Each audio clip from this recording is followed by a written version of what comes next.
이제 총정리 시작할 거거든. 근데 좀 지겨워한다든지 뭐 빨리 맞춰주기를 바라는 그런 눈빛을 절대 보내지 마라. 나는 엄청 정성과 사랑을 쏟아서 집중해서 정리하고 있다. 근데 너희가 계속 막 맞춰달라는 듯한 눈빛을 보내면 초조해진다. 그래서 되게 중요 포인트라고 생각하고 있는 걸 까먹을 수도 있다. 제발 그러지 마라. 1시간 반, 8시 40분에서 50분 사이로 무조건 마치니까. 알았지? 근데 지금부터 좀 많이 꼼꼼하게 짚어보자고. 수능 때가 현대시에서 실전학습에서 제외되는 작품들은 잘 없을 것 같아요. 그래서 감나무 그늘 아래 들어가도록 하겠습니다. 영혼의 성숙이라는 키워드를 생각하시면 좋겠네요.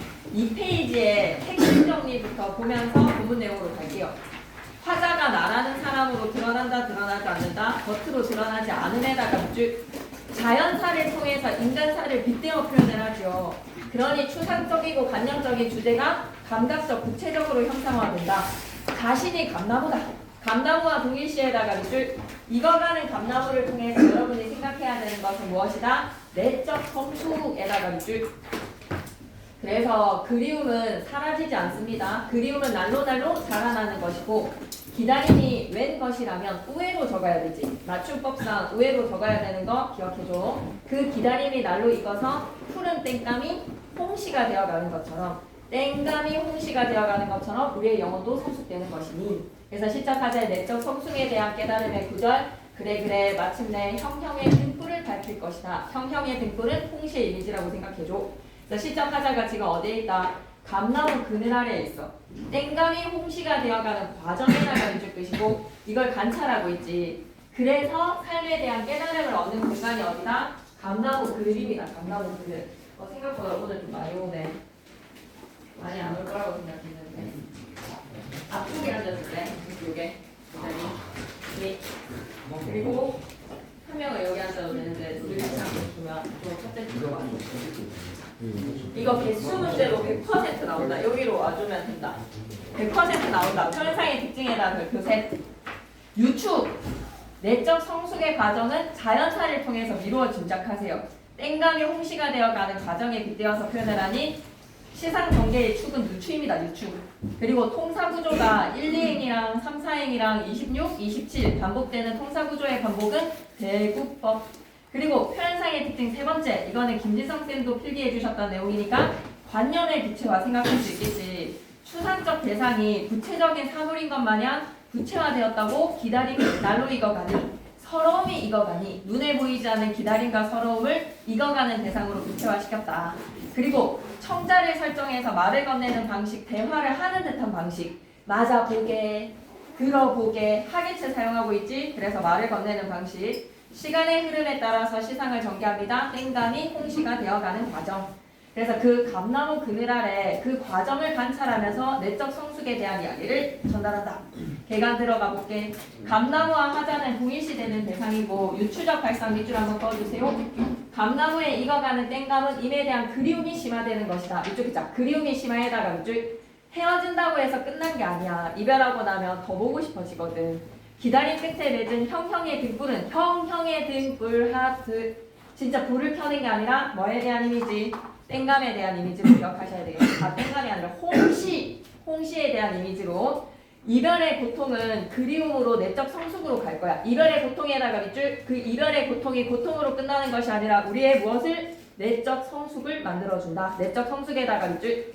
이처럼 화자는 땡감이 익어가는 감나무를 보면서 이별의 고통은 견뎌.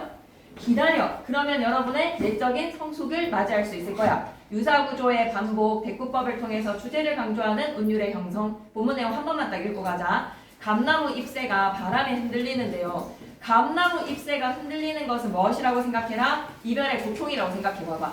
그게 바람뿐만이 아니라는 거지. 사용된 표현기법 서리에다가 밑줄 끄시고 이별의 상황으로는요 24시간 내가 쉴 수가 없을걸. 막 이 생각했다가 저 생각했다가 후회했다가 잘됐다라고 생각했다가 이별의 상황에다가 밑줄 끄시고 마음의 동요, 그걸 바람이라고 표현을 했네. 아이고, 마음의 동요가 흔들리는 것이라고 표현이 된 거네. 흔들리는 것이 바람뿐이라는 거는 바람뿐만이 아니라 엄청난 것들이 다 심리적 동요를 일으켜. 감나무 잎새를 반짝반짝거리는 게 어찌 햇살뿐만이 아니라 다른 요인들도 감나무 잎새를 반짝거리게 한다. 그러면 1, 2행이랑 3, 4행이랑 똑같은 구조니까 통사구조 반복에다가 밑줄 끄시고 감나무 잎새를 반짝이게 하는 것은 다른 대상도 있더라. 아까는 오색 딱따구리가 따닥따닥 찍고 가더니 오색 딱따구리에다가 밑줄 한번 꺼주시고 총정리 자료 부족한데 투표해서 선생님. 네. 여기 하나 있어요. 그래 계속 갈게. 그래서 따닥따닥 찍고 가더니 봐봐봐봐 청자 설정하지. 바바에다가 밑줄 한번 꺼주시고 부어체 표현입니다. 청자를 설정하는 하계체에서 따닥따닥 오색 닭다리가 찍고 갔고요. 청살모가 쪼르르 타고 내려옵니다. 음성상징어 사용 기억해주세요. 음성상징어 체크해주시고 대수 문제에서 헷갈리면 그냥 본문 내용 돌아가. 표현상의 특징에서 음성상징어 쓰였다라고 하면 찾으러 돌아가시면 됩니다. 이걸 왜 감나무 그늘 아래에서는 음성상징어 쓰였고 외우지 마시고 본문에서 좀 찾아주세요. 알았죠? 감나무 잎새를 흔드는 것은 바람뿐만이 아니라 오색 닭다구리 그리고 청설모 그리고 사랑이 끝났기로서니 쌤은 이 구절이 제일 마음에 들어. 흐사할 뻔했어. 사랑이 끝났기로서니 그리움마저 사라지라 해달라고. 즉 그리움은 사라지지 않아. 하자는 지금 이별로 인해서 고통을 겪고 있네요. 그 그리움이 날로날로 자라나서 주먹송이처럼 퍼져가면 그리움에다가 동그라미 땡감으로 하살표 속 그리움이 땡감이 된대.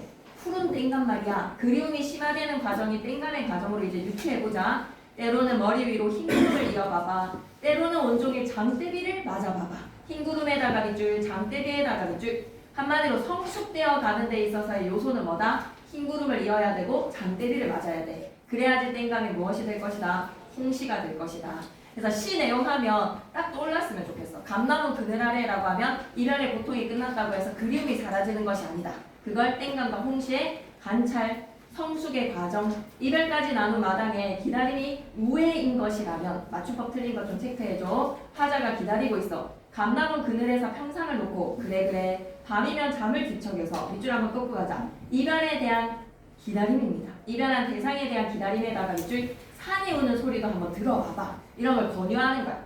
이별한 것 때문에 가슴이 아파? 그럼 노래방에 가서 코노 혼자서 노래도 좀 불러보고 그리고 막 혼자서 막 술도 마셔보고 이런 걸 권유하는 겁니다. 자연 친화적이네요. 이 권유. 밤이면 잠도 뒤척여보고 산이 울고 있는 소리도 들어보고 새벽이면 퍼뜩 깨어나서 계곡 물소리도 한번 들어봐봐. 산이 우는 소리에다가 밑줄 계곡의 물소리에다가 밑줄 이런 것들을 하면 기다림의 과정에서 내 기다림이 땡감이 되고 그 땡감이 무엇으로 갈 것이다? 날로 기다림이 익어가면 관념에 부채하지. 기다림이 익는다. 서러움이 익는다. 관념에 부채하지. 그러면 짙푸른 감들, 땡감들이 마침내 형형의 등불을 밝힐 것이다. 형형의 등불에다 가장 핵심 씌워줘. 홍시입니다. 홍시. 홍시가 드러나지 않아요. 시 내용에 홍시가 없다. 붉은 형불이 드러난다. 세룡아 저기에서 똑똑해서 총정리 자료를 달라고 얘기해줘. 안문에서. 그래서 계속 할게. 세상은 어찌 화나지 않으랴. 화나다라는 겁니다. 하늘은 어찌 부시지 않으랴. 하늘도 눈부실 것이다. 세상도 화나고 하늘도 눈부실 것이다. 그래서 기억해서 감나무 그늘 아래에서는 내면적 성숙. 이별의 고통으로 인한 내면적 성숙. 오케이. 그 다음 장 넘어가서 20개 검짐입니다. 핵심 정리로 가서 여기 앉아도 되지 않아? 이 중간에 앉아도 되고 여기 앉아도 되지 않아? 저기 위에 앉아도 되거든 테이블. 자 그럼 첫 번째 화자는 수목 담채화의 원리를 얘기해. 번짐의 기법 발음 안 된다. 기법이 번짐에다가 밑줄 끄시고 세상과 관계 맺기. 그래서 감나무 그늘 아래라고 하면 내면적 성숙, 이별의 기다림, 수목 정원에 번짐 나오면 뭘 생각하자? 관계 맺기. 그래서 시작하자는 대상과의 관계 맺음에 대한 성찰인데 쌤 같으면 수능 특강 한 번씩 더 보시고 평가 문제집 정도는 한번 보셔도 되지 않겠나? 평가 문제집 볼 시간 없다라고 하면 첫 번째 자료를 위주로 보시고요. 첫 번째 자료가 제일 좋거든요. 첫 번째 책으로 만든 자료 보시고 그 다음에 시간 남으시면 평가 문제집 정도나 수능 특강 문제 조금 더 풀고 싶으면 어쨌든 그거는 각자의 판단입니다. 세상의 관계 맺음에 대해 성찰입니다. 조화롭게 살아가자. 조화에다가 밑줄. 그래서 번진다라는 것은 다른 대상으로 뻗어가는 거야. 다른 대상으로 변화해 나가는 줄. 그래서 관계 맺음 인간과 인간 꼭 사람과 사귈 거야. 자연과도 사귀고 사물과도 사귀고 바람직한 관계를 형성해라. 존재랑 교감하면서 살아가라. 차이를 구별하지 말자. 이쪽에 자 조화와 포용의 원리에다가 줄. 나랑 피부색이 다르네, 나랑 성향이 다르네 라고 구분 짓지 말고 조화와 포용의 원리를 얘기합니다. 삶의 조건이자 사랑의 실현 방법은 번져야지 사랑이다. 번져야 사랑에다가 밑줄, 번져야지 살아가는 것이다. 그 사람한테 내 모습도 번지고 그 사람도 나에게 번지는 것이 진정한 관계 맺음이다. 그래서 계절적 배경은 언제로 목련꽃과 여름 그리고 가을의 이미지, 시간적 배경이 역시 유추다. 그래서 공통점 개수 문제 얼마든지 내실 수 있겠지. 가시랑 나시에서의 공통된 표현상의 특징 역시 비유의 유추가 사용이 되었습니다. 번짐이라는 기법이 대상의 형태나 색채, 대상의 여백을 뚜렷하게 구별되게 보이지 않도록 이쪽이자 농담을 조절해나가 밑줄, 그것이 번지는 밤채화 기법. 대상과 대상 간의 관계를 제시했는데 수묵화 속의 소재들처럼 대상과 대상, 관념과 관념이 이쪽이자 어울려 조화에다가 밑줄, 포용과 조화, 이것만 좀 잘 기억해줘. 그래서 번짐이라는 시어가 4번이나 반복되거든. 주제 시어입니다. 그래서 개가는 이 작품은 먹의 번짐을 이용해서 그림을 그리는 수묵화 기법이야. 수묵화 기법에다가 밑줄, 바람직한 인간관계를 형성하자. 바람직한 인간관계에다가 밑줄, 조화로운 세계에 대한 소망에다가 밑줄. 그래서 수묵화는 형태, 색채, 농담, 여백이 뚜렷하게 드러나지가 않아. 번져 있기 때문에. 그렇게 살아가자는 거야. 세상의 모든 관계가 이쪽이다. 세상의 모든 관계에다가 밑줄, 딱 우리 구별 지으면서 살지 말자는 거야. 계절의 변화, 너와 나의 관계 형성, 성장과 결실, 그리고 삶과 죽음, 인간과 자연이 모두 번짐을 통해서 스며들자. 스며들다에다가 밑줄 그시고 준며들다 뭐 이런 것처럼 그 대상에게 스며들면서 살아보자. 본문 내용 한 번만 읽을게요. 번짐이라는 명사형의 시행으로 시작을 하니까 딱 집중이 되지. 밑줄이다. 시상의 집중에다가 밑줄 그시고 명사에다가 밑줄, 번짐 딱 던지는 순간 뭐지? 라는 거에서 호기심이야. 집중을 만들어. 목련꽃이 번져서 사라집니다. 봄이 사라짐에다가 밑줄, 목련꽃 제일 먼저 봄의 소식을 알리는 거 매화. 다음에 목련 진짜 빨리 피잖아. 저기 우체국 앞에 목련나무 항상 봄의 소식을 먼저 알려주죠. 여름이 되고요. 너는 내게로 번져서 어느덧 내가 되고, 나는 나, 너는 나. 밑줄 자 번져서 어느덧 내가 되고에다가 밑줄, 그렇게 우리의 말투도 비슷해지고 취향도 비슷해지지. 나는 다시 내게로 번져간다. 나는 다시 내게로 번진다에다가 밑줄, 우리 서로가 서로에게 무엇한다? 스며든다. 너와 나의 관계는 어때? 조화야. 포용이야. 또 이연에서의 시작은 명사로 시작합시다. 번짐. 그래야지 살아가는 거래. 살지에다가 밑줄 끄시고 생명 유지. 꽃이 번져야지 열매라는 결실을 맺고 여름이 번져야지 가을이라는 다음의 계절이 되고, 한마디로 시간의 흐름뿐만 아니라 세상사의 모든 이치는 뭐다? 번짐. 스며들자. 번짐. 음악은 번져서 그림이 되고 장르 간이 서로 소통할 수 있다는 거야. 밑줄 긋자. 장르 간의 상호 연관. 삶이 번지면 죽음은 번져서 무엇으로? 삶을 다 반이 밝힙니다. 또 한 번 저녁은 번져서 밤이 되네요. 이렇게 인생사에서의 순리, 이것이 다 번짐이라는 조화와 포용 속에 모든 원리들이 반영이 되어 있네. 번져야 사랑이지. 산기슭에 오두막 한 채 번져서 봄나비 한 마리 날아오잖아. 봄나비 한 마리 날아온다에다가 밑줄, 인간과 자연의 조화입니다. 그래서 화자가 깨달은 바 번지면서 살아가자. 경계를 허물면서 살아가자. 그 다음 장으로 넘어가실게요. 창의홍의 산수여행에다가 별표 3개. 나는 감나무 그늘 아래랑 번짐이 시험지에 없을 거라는 생각은 들지 않는데, 창의홍의 산수여행은 반드시 나올 것이니 다른 작품도 나오겠지만 이 작품은 꼭 유념하셔야 돼요. 옆에다 뭐라고 적지? 태도 대조라고 좀 적어요. 대조되는 태도. 창의홍 편과 창의홍의 편이 아닌 사람들 태도를 비교하는 문제는 꼭 반드시 한 문제 출제됐을 거라고 댕 확신합니다. 네. 그래서 본문 내용에서 너무 설명을 하고 싶은데요. 시간 관계상 글을 읽어주는 여자로 변신을 해버리기 때문에 본문 내용을 읽지 않습니다. 하지만 태도의 대조라는 것은 반드시 기억하시고, 평가 문제집을 풀든 첫 번째 자료 진짜 좋거든요. 첫 번째 자료집의 문제들을 보시면서 정리 부탁합니다. 그래서 3페이지의 핵심 정리에서는 짚고 넘어갈 거예요. 체험적. 왜? 창의홍이 이 영남 아저씨가 이때 당시에 이런 유전자가 좀 있는 것 같아. 좀 보면 산 진짜 막 100대 명산 타고 다니고 막 마라톤 나가고 막 그런 유전자 있잖아. 션. 이런 사람들 분명히 조상님들이 창의홍 같은 사람일 것이다. 체험적에다가 밑줄 끄시고, 그래서 창의홍이 얘기하고 싶은 거는 뭐야?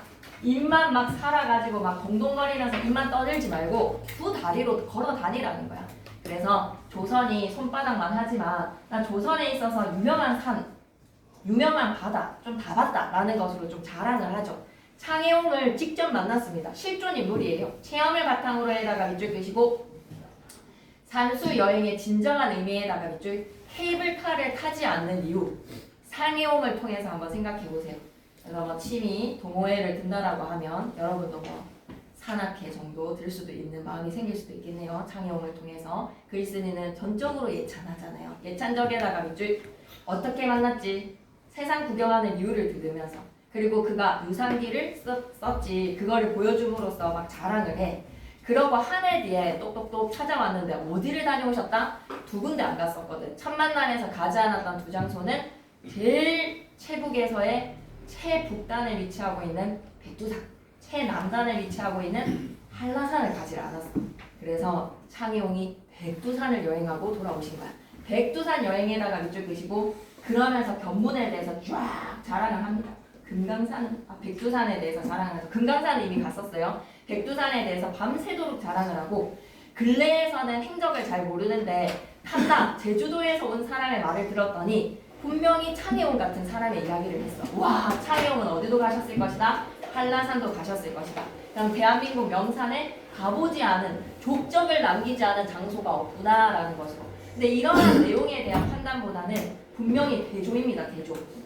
그리고 열거법 사용된 거에서 어디 다녀왔는지 쫙 열거하거든. 막 덕유산도 갔고 계룡산도 갔고 여행한 산수 열거에다 밑줄 지리산도 훑어보고. 그런데 여러부와 장자 같은 무리는 플러스일까 마이너스일까? 마이너스다. 이걸 좀 알고 있다는 것은 안심을 할게. 공부를 좀 했다는 뜻이구나.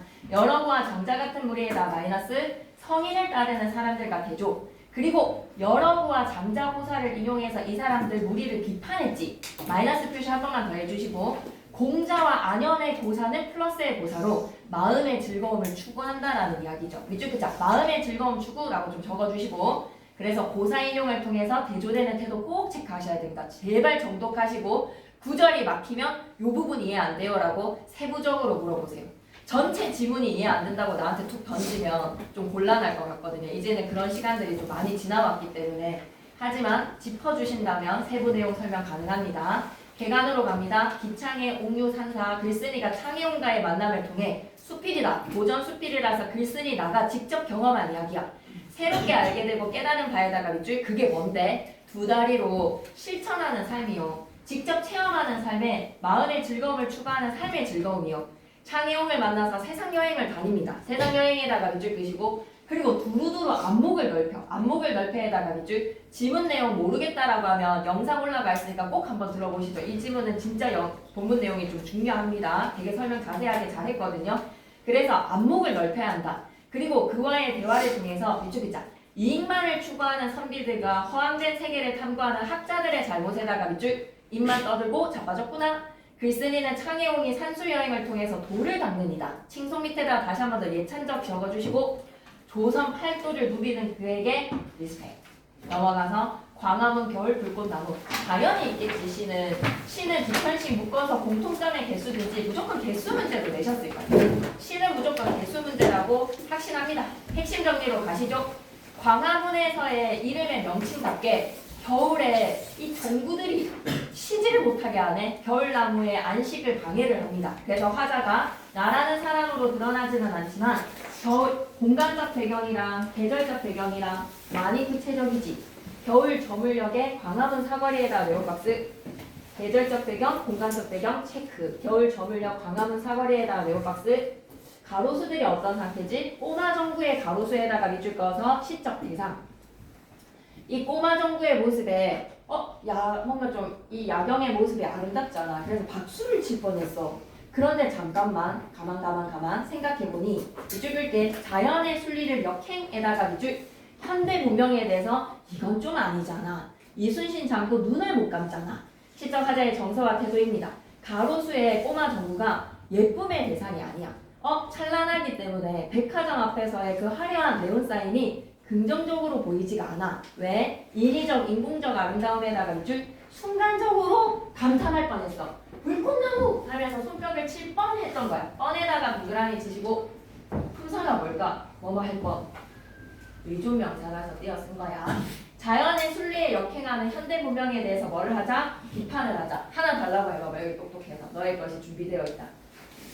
어둠도 이제는 병균 같은 것일까? 병균에다가 밑줄 한번 마이너스 표시해 주시고 광합성인데 긍정의 광합성이 아닌 이상한 광합성이야. 이상한 광합성에다가 마이너스 표시해 주시고 그리고 겨울이라는 대상이 자연의 순리가 뭐다? 교란당하고 있다. 교란에다가 마이너스. 그래서 봄도 심상치 않더라. 심상하지 않다는데 왜 심상치로 줄였을까? 심상지가 아니라 왜 심상치가 되었을까? 맞춤법 40항. 앞에 말이 울림소리면 하에 히읗을 남기고 준말이 되었었지. 그래서 심상하지에서 하 앞에 심상의 이응이 울림소리지. 그럼 히읗을 떨구고 심상치가 되었습니다. 이민호쌤 팀즈에서 올라간 자료가 시험 범위이기는 하기 때문에 40항의 내용이 시험 범위가 아니라고는 말할 수가 없잖아요. 그죠? 그래서 심상하지에서 심상이 울림소리라서 심상치가 된다라는 거 기억해 주시고 시어로 갑니다. 가로수, 해군 장군의 동상, 세종문화회관, 그리고 사람들의 모습 다 뭐다? 밑줄 그자 휴식하지 못하는 비정상적 상태에다가 밑줄 집에서 쉬어야 되는데 사람들이 밖에서의 불빛 때문에 한나처럼 돌아다니고 있어. 그래서 막 이태원 참사도 일어나고 이런 거 아닌데 뭐 그런 날에 가가지고 거기에 돌아다니고 하면 되겠나. 꼬마 정도 가겠습니다. 광화문 내거리가 해가 져도 어두워지지 않는 이유는 뭐다? 꼬마 정부 자체에서 의미 부여해. 밑줄 그자 현대 문명 상징에다가 밑줄 끄시고 자연의 순리대로 살아가야 되는데 이렇게 밤을 밝히는 이유가 뭐야? 다 상업시설의 돈벌이 수단이지 않습니까? 사람들이 밖으로 나와서 돌아다녀야 되니 밑줄 그자 인간들의 이기성이다. 인위적인 거에서 어디 갔지 놓쳤잖아. 현대문명 상징에다가 밑줄 인간의 이기심 내포에다가 밑줄 그래서 불꽃나무는 꼬마 정부들이 다닌 가로수들의 모습이다. 그래서 고통받고 있다라고 생각해줘. 자신들의 욕망을 충족에다가 밑줄 부자연스러운 상황에다가 밑줄 나무답지 않은 모습이라고 생각해봐봐. 그리고 1년에서 불꽃나무의 인위적, 인공적 아름다움에 순간 감탄을 할 뻔했어. 그래서 화자가 감탄함에다가 밑줄 그시고 밑에다가 뻔이라고 좀 붙여줘. 감탄할 뻔이었지 감탄함은 아니야. 그러나 화자는 바로 인식을 바꾸지. 인식의 변화에다가 밑줄 부정적 인식에다가 밑줄 그래서 불꽃나무는 고통받고 있는 교란당하는 나무다. 겨울과 어둠과 잠은 재충전의 시간이야. 재충전에다가 밑줄 하지만 현대 문명으로 인해서 방해받고 있다. 제일 엑기스의 자료인 것 같거든요. 그래서 이 자료가 제일 뭔가 전날에 정리하기에는 제일 용이한 것 같아요. 조금 더 자세하게 꼼꼼하게 보기에는 1번 자료 그리고 평가 문제지까지 한번 더불어 보신다면 문학을 좀 틀릴 게 없지 않겠는가. 해가 졌는데도 어두워지지 않는다에다가 밑줄 쭉 넣어주시고 역설적이죠. 해군의 장군의 동상이 내륙 한가운데 있다. 내륙 한가운데에다가 밑줄 육지지. 해군 장군에다가 밑줄 한번 꺼주시고 바다지. 그래서 역설적 상황인 거야. 의인법으로 가자. 맨몸으로 돌아가 있는 가로수들이 해군 장군의 동상도 눈을 뜨고 있더라. 사용된 표현기법 뭐라고 볼 수 있다? 의인법이라고 볼 수 있겠지. 그래서 일제히 불을 켠다. 어디에? 나무까지. 그래서 현대 도시 문명에 대한 비판과 성찰, 자연의 섭리를 거스르지 마라. 그래서 성격은 문명 비판 상징. 이 시는 휴식과 충전의 시간입니다. 겨울에 밤은요. 어둠은 동그라미, 겨울은 동그라미. 이걸 인정하지 않는 현대 사회는 뭐 때문이라고? 상업의 이기성. 현대인들의 문제를 형상화시켰다. 1년에서 꼬마 정구가 붙어있는 가로수들의 감탄을 할 뻔했던 화자는 비판적 인식에다가 밑줄 겉보기에 휘황찬란해서 막 사진 찍고 싶지. 하지만 그 이면에는 말이야 인간의 편의와 행복만을 중시하는 왜곡된 가치관에다가 밑줄 그래서 내륙 한가운데 해군 장군 이순신 장군이 눈을 감지를 못하는 역설적 상황 내륙의 해군 장군이라는 거 역설적 상황이라고 본 겁니다. 겨울밤에 이상한 강압성을 하고 있는 가로수 나무들 교란당하고 있죠. 잠들지 못하는 사람들 이러한 교란이 왜 생겨났냐 교란이 왜 생겨에다가 밑줄 그래서 정상적이지 않은 상황 무언가 뒤바뀐 상황이야. 이쪽 보자. 무언가 뒤바뀐 상황에다가 밑줄 그래서 인간 위주의 삶으로 관점으로 세상을 살아가지 마라. 인간의 관점에다가 밑줄 끄시고 마이너스 인간 중심주의적 사고방식 마이너스입니다. 그래서 그런 부정적 현실에 심상치 않은 요소를 발견을 하고 심각한 우려를 드러내고 있더라. 그래서 어둠과 겨울의 이미지 어둠과 겨울은 부정적 이미지죠. 특히 시대적 상황을 다루는 시에서 견디기 힘든 시련이나 고난을 의미하기도 합니다. 힘든 시간이나 고난에다가 밑줄 그시고 근데 이 시는 아니야. 통념적으로 힘든 시간이나 고난이 일제강점기라든지 이러한 힘겨운 현실이 어둠과 밤의 겨울의 이미지는 시련과 고난이라면 이 시에서는 뭐다? 좀 특별하잖아. 통념적이지 않잖아. 밑줄 긋자. 안식과 휴식을 누리는 시간에다가 밑줄. 일반적인 시에서는 대체적으로 시련과 고난이라면 이 시에서는 안식과 휴식의 재충전의 시간이야. 그런데 그러지를 못하는 생체 리듬의 회복을 깨할 수 없는 시간이다. 이 시에서의 상황이 말이야. 이 작품은 문명에 위협당하고 있는 도시 생태계의 문제를 비판적으로 바라봅니다. 밑줄 긋자. 자연의 순리를 거스르는 데다가 밑줄 끄시고 그래서 꼬마 전구로 장식된 나무들을 보면서 화자가 느끼는 것은 안타까움. 화려해 보이는 불꽃 나무들이 좋아 보이지만은 않는다라는 거지.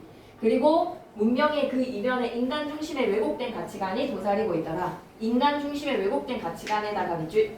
화려한 풍경 앞에서 여러분 손뼉을 치지 마시고 자연의 가치와 생명력이 상실되어가는 부조리한 상황을 비판하자. 부조리 비판에도 밑줄 한번 넣어주시고 본문 내용 그냥 읽으면 바로 끝이 나겠네요. 갑니다. 해가 졌는데도 어두워지지 않는다에다가 밑줄 끄시고 역설. 겨울 저물녘의 강화문 내거리에다 네온박스 치시고 되게 구체적 배경이지. 실제의 장소 구체적 배경입니다. 맨몸으로 돌아가 있는 가로수들이 일제히 불을 켜는데 나뭇가지에 도치법 하나 체크해줘야지. 수만 개의 꼬마 전구들이 한두 개가 아니야. 수만 개의 꼬마 전구들이 약간 항공포증 유발시키는데 따닥따닥 들러붙어 있는 것 같지 않아? 너무 빼곡하게 말이야. 불현듯이 불꽃나무 하고 손뼉을 칠 뻔했던 거야. 불현듯 불꽃나무에다가 밑줄 끄시고 감탄할 뻔에다가 밑줄. 어둠도 이제 병균 같은 것으로 어둠을 몰아내려고 하고 있어. 어둠을 병균 취급에다가 밑줄. 근데 어둠을 병균 취급하면 돼, 안 돼? 안 돼. 어둠은 안식의 시간이고 재충전의 시간이야. 그런데 현대 문명에서는 어둠을 병균으로 취급하고 있다고. 밤을 끄고 희한하게 낮을 켜놓은 권력들이 말이야. 권력들에다가 네오박스. 화려함을 즐기고자 하는 현대인 상징에다가 밑줄. 자연의 섭리를 거스르는 것은 비판적이다. 내륙 한가운데 서 있는 해군의 장군 이순신 장군의 동상이 잠들지를 못하고 의난에 문 닫은 세종문화회관 두 눈을 부릅뜨고 있습니다. 두 눈을 뜨고 있다에다가 밑줄 끄시고 비정상적 상태의 의난 동상 이야기 세종문화회관 이야기. 엽록소를 버린 겨울나무들이 이제 안식을 취해야 되잖아. 엽록소가 다 끝이 났으니까. 겨울나무들에다가 동그라미 엽록소를 버렸다 강압성 작용을 하지 않은 에다가 밑줄. 쉬어야 되는데 엽록소 앵꼬 났는데 이상한 광합성이 이루어지고 있어. 이상한 광합선에다가 밑줄 끄시고 한밤중이라는 시간 체크하자. 재충전의 시간에 가동되고 있는 거야.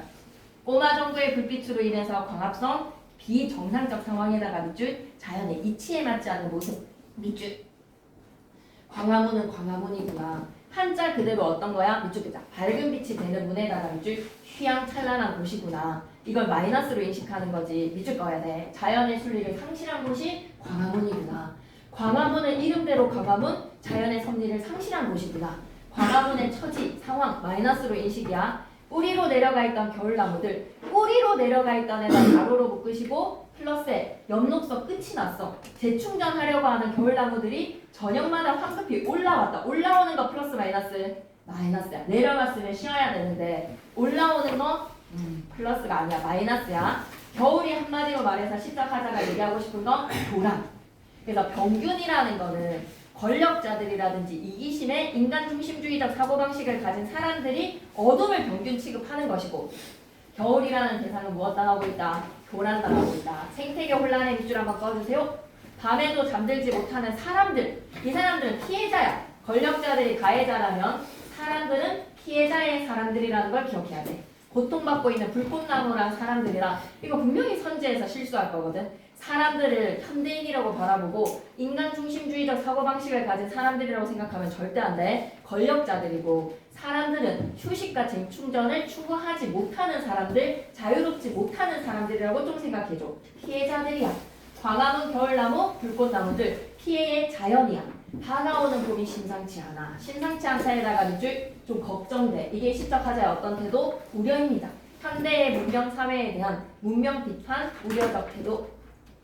그리고 이태준의 화단은 나왔다라고 하면 무조건 어휘 문제야. 찰찰하신 밑줄 한번 꺼주시고 그 다음에 벌벌하고 밑줄 한번 꺼주시고 본문에서 있잖아. 순우리말의 단어들이 되게 많이 쓰이고 있거든. 그래서 나는 진짜 확신해.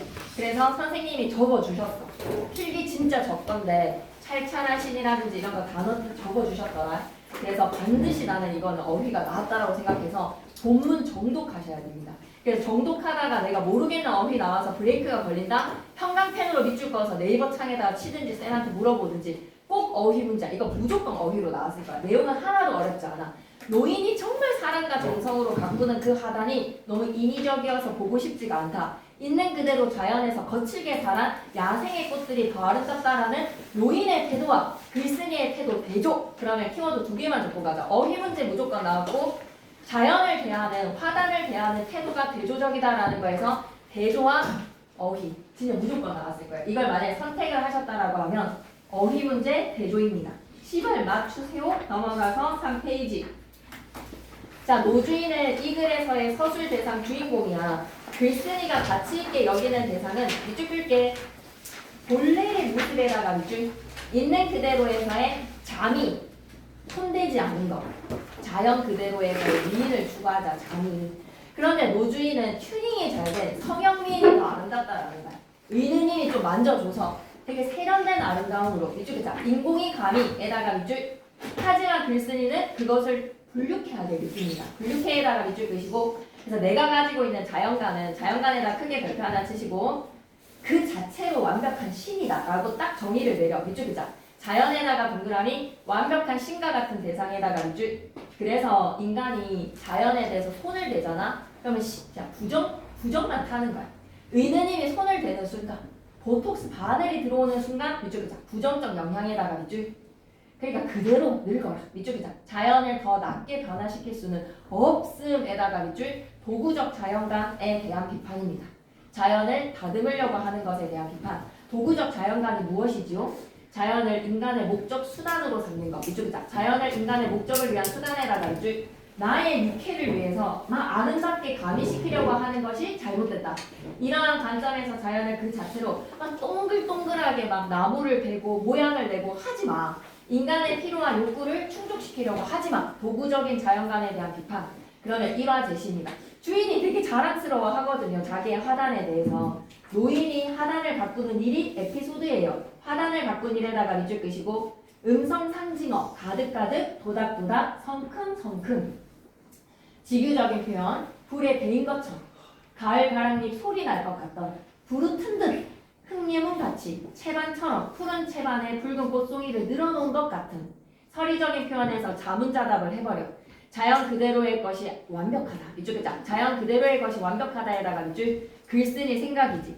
신의 작품이고 있는 그대로에서의 신이다. 인위적인 것을 추구하는 독자들을 비판을 하면서 너네 인간이 그렇게 손대는 거에 대해서 그거 되게 어리석은 거야. 손대지 마. 자연을 대하는 태도 인위적으로 대하지 말고 있는 그대로. 이 작품은 화초와 같은 생명체를 인위적으로 자르거나 비틀어서 자신의 화단을 가꾸는 노인에 대해서 부정적으로 바라봐요. 진정한 아름다움은 뭐라고? 밑줄 끄자. 자연의 진정한 아름다움에다가 밑줄. 있는 그대로. 화단과 노인, 화초 가꾸기와 같은 이런 표현 너무 좋지 않아? 일상적 소재에서의 경험의 이야기라고. 일상적 소재에다가 밑줄. 누구나 쉽게 이해할 수 있는 일상적 소재. 진정한 아름다움에다가 밑줄. 자연을 인위적으로 조작에다가 밑줄. 변형에다가 밑줄. 그러니까 튜닝해서 자신감 얻으면 되지 이런 것보다 그냥 그거 자체에 대해서 생각하는 발상이 너무 도구적 자연감이다. 있는 그대로의 아름다움을 추구해라. 그렇다고 봅니다. 밑줄 한번 끄고 갈게요. 자연 그대로의 모습을 유지하는 것이라는 인식에다가 밑줄 한번 꺼주시면서 나온다면 안 냈을 수도 있을 것 같아요. 왜냐면 너무 지문 내용이 쉽잖아. 근데 냈다면 분명히 뭐는 어휘는 체크를 해야 됩니다. 반드시 어휘 체크하세요. 읽다가 딱 멈춰지면 체크하세요. 그리고 화단이랑 에무르이를 같이 엮어서도 출제 가능하겠죠. 에무르이에서 글쓴이가 자연을 대하는 태도랑 화단에서 글쓴이가 자연을 대하는 태도랑 에무르이도 너무 읽고 싶지만 시간 관계상 읽지 못하는 것이지 안 중요해서 안 읽는 것이 아니야. 그래서 에무르이 옆에다가 뭐라고? 정독이라고 좀 적어줘. 자연과 인간을 대하는 태도의 대조. 이 핵심의 구절이 정말 중요한 내용이었죠. 갑니다. 에무르이 단어 뜻부터 체크해. 만물을 사랑하는 길이야. 이쪽에 만물을 사랑하는 길에다가 밑줄. 세상 만물을 어떻게 대할 것인지에 대한 꿀팁입니다. 이렇게 세상 만물을 대할 봐봐. 밑줄 있다. 세상 만물을 사랑하는 올바른 방법에다가 밑줄. 사랑의 실천에 올바른 방법이 있다. 밑줄 있다. 사랑의 실천에 올바른 방법이 있다에다가 밑줄. 아니 근데 내가 생각했을 때 지금 안에 졸리면 뺨을 좀 때려. 왜냐면 지금 이 시간에 안 와서 정리를 하고 가서 나는 뭘 좀 시작을 해야 되는 단계라고 생각해. 진짜 국어 좀 중요시 여겨줘. 정말 하면 이번 시험 범위 센 생각 진짜 괜찮은 것 같아. 하면 90점대 충분히 받을 수 있으니 시발 좀 해서 올려보십시오. 정말 괜찮은 범위인 것 같아요. 제발 좀 해. 좀 시간 좀 투자해. 토요일 밤에 7시부터 10시 반까지 질문 정리해서 와 진짜. 아 진짜 제발 이제 또 국어 공부 좀 해 진짜.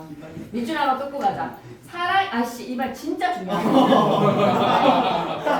밑줄 꺼줘. 사랑의 실천은 대상에 따라 그에 맞는 방식으로 이루어져야 된다. 와 너무 중요하지 않아? 대상에 따라서 내가 다르게 대해야 된다는 거야. 좀 더 구체화시켜볼까? 그 다음 부분에 나와. 만물이 자기 본성대로 살아야 돼. 밑줄이자. 만물이 자기 본성대로 살도록 해다가 밑줄.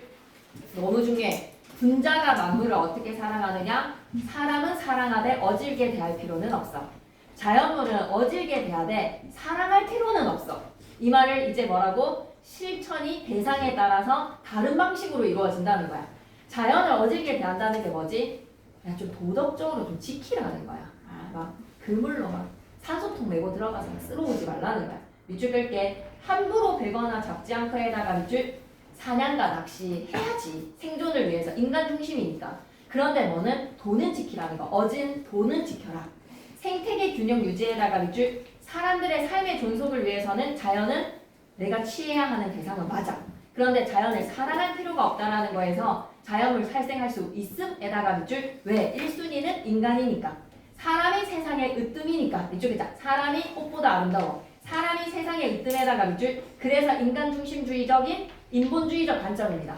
광화문에서의 불꽃나무에 대한 인간 중심주의적 가치관은 마이너스지. 인간의 이기성이라든지 인간이 즐기려고 하는 욕구를 충족시키기 위해서 자연을 교란시키는 인간 중심은 마이너스라면, 여기에서 인본주의에서의 인간 중심은 인간이 세상의 으뜸이기 때문에 삶의 존속을 위해서는 자연을 취해야 되는 대상, 살생의 대상, 하지만 도를 지켜라. 끝이 났다 이제. 인간 중심의 두 대, 자연과 조화에다가 밑줄. 그래서 글쓴이는 묻고 답하는 방식을 통해서 여러분을 집중시켜. 글쓴이의 생각, 나에다가 동그라미, 어떤 이가 또 일반적인 생각을 하는 사람이 등장을 하지. 어떤 이에다가 동그라미, 맞아. 좀 모지레이가 등장을 해서 모지레이가 묻는 방식을 통해서 깨달은 자의 가치관이 드러나는 거야. 오케이. 어떤 이는 글쓴이가 주제를 제시하기 위한 가상의 인물을 한 명 아바타로 내세웠어. 가상의 인물에다가 밑줄 한번 꺼주시고, 문답하니까 되게 자연스럽게 주제가 드러나잖아. 이 모지리가 다시 한 번 더 부연 설명을 요구를 하면 자연스럽게 설명을 덧붙일 수가 있잖아. 밑줄이자. 교훈이나 주장을 친근하게 해다가 밑줄. 그래서 인용입니다. 의견을 뒷받침하기 위해서 다양한 경전 성현의 말에다가 밑줄. 뒷받침의 내용에서의 주장 근거를 뒷받침하기 위해서 내 주장의 근거는 경전을 갖고 오거나 성현의 말이 인용이 되었다. 에모르이랑 하단이랑 연결시킨다면 충분히 출제 가능한. 그래서 지금 수필은 창해웅이랑 하단이랑 이거 그렇게 어려운 내용은 아니거든요. 그런데 안 내셨다라고는 할 수 없어요. 그래서 하단의 어휘라든지 에모리에서 어질게 대하는 것과 사랑하지 않는 것의 의미 잘 체크해 주셨으면 좋겠습니다. 동백꽃 너무 읽고 싶지만 시간 관계상 읽지 못하는 것이기 때문에 정독하시고 감자 사건 같은 거 잘 보셔야 됩니다. 동백꽃이 시험에 안 나오지는 절대 않을 것 같은데 빠질 수는 있겠지, 그치? 안 냈을 것 같다는 생각 좀 많이 들기는 해. 근데 동백꽃에서의 동백에다가 동그라미 알싸한 냄새가 코를 찌른다라고 하는데 동백이 여러분이 아는 그 카멜리안과 그 샤넬의 동백이 아니야. 제주도에 피는 빨간색 동백이 아니야. 그럼 이건 뭐지? 이 동백은 알싸하게 코를 때린다라고 했는데 그 동백이 뭐지? 가르쳐 주셨을 것 같은데. 생강나무입니다. 생강나무. 수업 시간에 안 들으셨군요. 생강나무의 동백으로 마지막 장면 점순이가 요만한 거 나를 막 엎어뜨려 버리지. 그 장면 아니야? 나를 엎어뜨릴 때 생강나무에서의 알싸한 냄새가 난다라고 했을 때 그 생강이 동백이 생강나무라는 걸 기억해 주시고 이 부분들은 좀 잘 보세요. 안 읽을게요. 너무 쉬워서. 네. 핵심 정리 체크입니다. 해악성과 항토성이라든지 이런 부분들 다 느, 아버지, 고자지 막 이런 것들 잘 보셔야 됩니다. 아시겠죠? 잘 봐주기로 약속. 1인칭 주인공 시점. 그래서 1인칭 주인공 시점이라서 이 나가 세상 사회에 대해서 다 알아서 점수 요거 나 좋아해가지고 지금 막 플러팅 하네 막 남자 플러팅 다 눈치채? 어리숙한 순수한 나라는 거 기억해줘요. 어리숙한 순수한 나이기 때문에 점순이가 너 집에 이거 없지라는 그 호의의 감자 플러팅을 기분 나빠한단 말이야. 그래서 그런 부분들은 그냥 정독으로 충분히 해결할 수 있기 때문에 시험지에서 이번에 소설을 무조건 내 그물로 오는 가시고기 별표 3개 무조건 출제 되었습니다. 그래서 밑에다가 분서체로 적어주세요. 오늘 제일 이쁜 글씨 피카 레스크 식 구성 그리고 옆에다가 방구장 표시 옴니버스식 구성과의 차이점 무조건 시험지에 있습니다. 단답형이 될든지 뭐 하나를 한 줄로 적든지 김진성쌤 출제하실 때 서술형이기는 했는데 옴니버스나 피카레스크식 한 줄로 정의내리라고 했던 문제 시험 출제됐거든요. 그래서 옴니버스식 구성 피카레스크식 구성 필기 안 되어 있는 사람 면상 좀 보게 누가 피카레스크식이랑 옴니버스를 그렇게 중요한 걸 수업 시간 알리는데도 필기를 안 한 자는 대체 누구인 건지 꼭 확인하고 싶어서 안 가르쳐 줄 테니까 안 되어 있는 사람은 개별적으로 질문하세요. 알았죠? 그래서 난소공의 12편 중에서 연작소설의 한 편의 소설이야. 가시고기가. 그래서 난소공에서 난쟁이가 쏘아올린 작은 공에 난쟁이 가족의 3남매 이름 얘기해봐봐. 영수, 그 다음에 영호, 그 다음에 영희. 그래서 이 3남매가 그대로 등장을 해. 아버지 난쟁이까지. 그리고 아버지랑 같이 소통했던 지섭이라는 인물까지도 똑같은 동일한 인물이 에피소드는 다른 에피소드로 사건이 전개가 되구나. 그래서 꼭 에피소드에서 옴니버스식이랑 피카레스식 구성의 차이점이 무엇인지 각자 체크하되 잘 모르겠다라고 하면 반드시 쌤한테 확인하셔야 됩니다. 아시겠죠? 네. 그래서 본문 내용은 정말 읽고 싶지만 정독하셔야 됩니다. 시험지에 반드시 있을 거기 때문에. 근데 이게 약간 서울대 팀들이 만든 자료거든. 그래서 쌤 생각에서 되게 괜찮은 것 같아. 그래서 다른 거에서의 자료에서 되게 이게 정리되어 있는 거에서의 핵심이 있잖아. 전날에 여러분이 공부를 다 마무리를 하고 내가 문제도 좀 풀고 이 작품에 대한 이미지를 캡처 방식으로 머릿속에 기억하기에는 여기에 있는 것들이 아쉬운 내용이 없어. 여기에 있는 표현에서 내가 뭘 덧붙여야 되네. 평가 문제집은 너무 장대해. 근데 얘는 진짜 엑기스로 좀 잘 실려있기 때문에 머릿속에 작품의 표현상의 특징이라든지 작품에 대한 정보 개념 정리는 빅프린트로 하셨으면 좋겠어요. 그리고 본문 내용도 이걸로 읽으시면 참 좋을 것 같고 거기에다가 제일 1순위는 학교 필기죠. 김진학생 필기를 보시면서 막히는 부분들에서 이제 질문과 이런 부분에서 해결을 가는 겁니다. 자, 인간 스트레스 이거 뭐 사페다 사페 경훈이 재벌이라는 단어가 우리나라에 있는 고유명사로 다른 나라에서도 재벌이라고 부른대. 다른 나라에서는 재벌이라는 단어가 없대. 김치 이런 것처럼 김치처럼 재벌이라는 단어가 대한민국에서만 존재하는 단어래. 그러니 얘가 재벌 2세지. 그러니까 한번 이재용인 거잖아 지금 이 경훈이라는 인물이. 은강그룹의 회장 이건희 아들이야. 밑줄 한번 끊고 하자. 지배계층의 왜곡된 현실인식에다가 밑줄 전형적인 사페야. 노동자들이 어떤 환경에서 근로하고 있는지에 대해서는 전혀 관심 없어. 그냥 우리 집에서 돈 받고 일하는 노비들이야. 밑줄 그자. 자신들이 시혜를 베풀고 있다에다가 밑줄. 분명히 이런 양반들 있었겠지. 잘못된 가치관과 편견의 소유자인데 믿을 수 없는 신뢰할 수 없는 서술자로 이 나가 이야기를 전개시키니까 정신 똑바로 차리면서 이 사람이 하는 말을 판단해야 되겠어. 마치 현진건의 치숙처럼 말이야. 맞지? 현진건의 치숙에서의 서술자 나가 완전 일본에 대한 선민의식 같은 거에 빠져있는 사람이잖아. 한국 시민으로서의 자부심으로 일본 여자랑 결혼하고 싶고 일본인으로서 살고 싶은 일본에게 감사하는 사람이었잖아. 서술자가. 현진건의 치숙에서의 신빙성, 신뢰할 수 없는 이라고 얘기해야 되겠다. 신뢰할 수 없는 서술자의 모습이랑 닮았기 때문에 김진영 쌤도 가지문 활용해가지고 동백꽃이랑 얘랑 물어볼 수도 있겠죠. 그죠? 그래서 윤호는 아버지가 영수에게 살해가 됩니다. 그래서 나와 달리 밑줄 꺼줘. 재벌임에도 불구하고 밑줄 끄자. 노동자들의 입장에서 그들을 위에다가 밑줄 그들의 편에 서려고 하는 올바른 가치관의 소유자 윤호. 그러나 뚜렷한 주관 없이 행동하고 있는 모습에서 보여준다는 점에서 이쪽 기자 중간자적 인물에다가 이쪽 큰아들 영수가 살해를 했어. 회장님인 줄 알았는데 숙부를 오인하고 살해를 해버렸어. 숙부를 살해에다가 이쪽 노동운동의 선봉에 선 인물입니다. 전태일 같은 인물인 거죠. 회장의 비인간적인 처사에 분노를 느껴서 그를 죽이려고 하지만 나의 숙부를 그로 잘못 알고 죽이게 됩니다. 그리고 마지막에 재판에서 당당하게 법정에서 외치죠. 살인 정당에다가 밑줄 지배계급에 대한 인식에다가 밑줄 끄시고 저항적이지. 지배계급이 억압하는 것에 대한 저항의식. 한지섭이라는 인물 어때요? 지식인으로서 영수와 같은 노동자들의 참상을 고발하는 인물이다. 지식인에다가 밑줄 끄시고 영수가 살인을 할 수밖에 없는 노동자들의 열악한 노동 환경을 고발을 합니다. 밑줄 끄자. 영수가 살인을 할 수밖에 없는 애다가 밑줄 이 학생이 너무 중요하지 않나? 수라는 의존 명사에다가 밖에라는 조사 앞말에 붙여야 되지, 그지? 열악한 노동 환경 고발에다가 밑줄 손가락이 없어. 경훈이가 가장 미화하는 저항적 인물이고 지식인이라는 것도 하나 체크하고 가겠습니다. 배경은 1970년대 은강시를 배경으로 와 이게 진짜 시험에 나올 것 같지 않나? 내 그물로 오는 가시고기의 의미 크게 발표. 여기에서의 그물이 뭘까? 재벌들이 노동자들한테 치는 억압일 거야.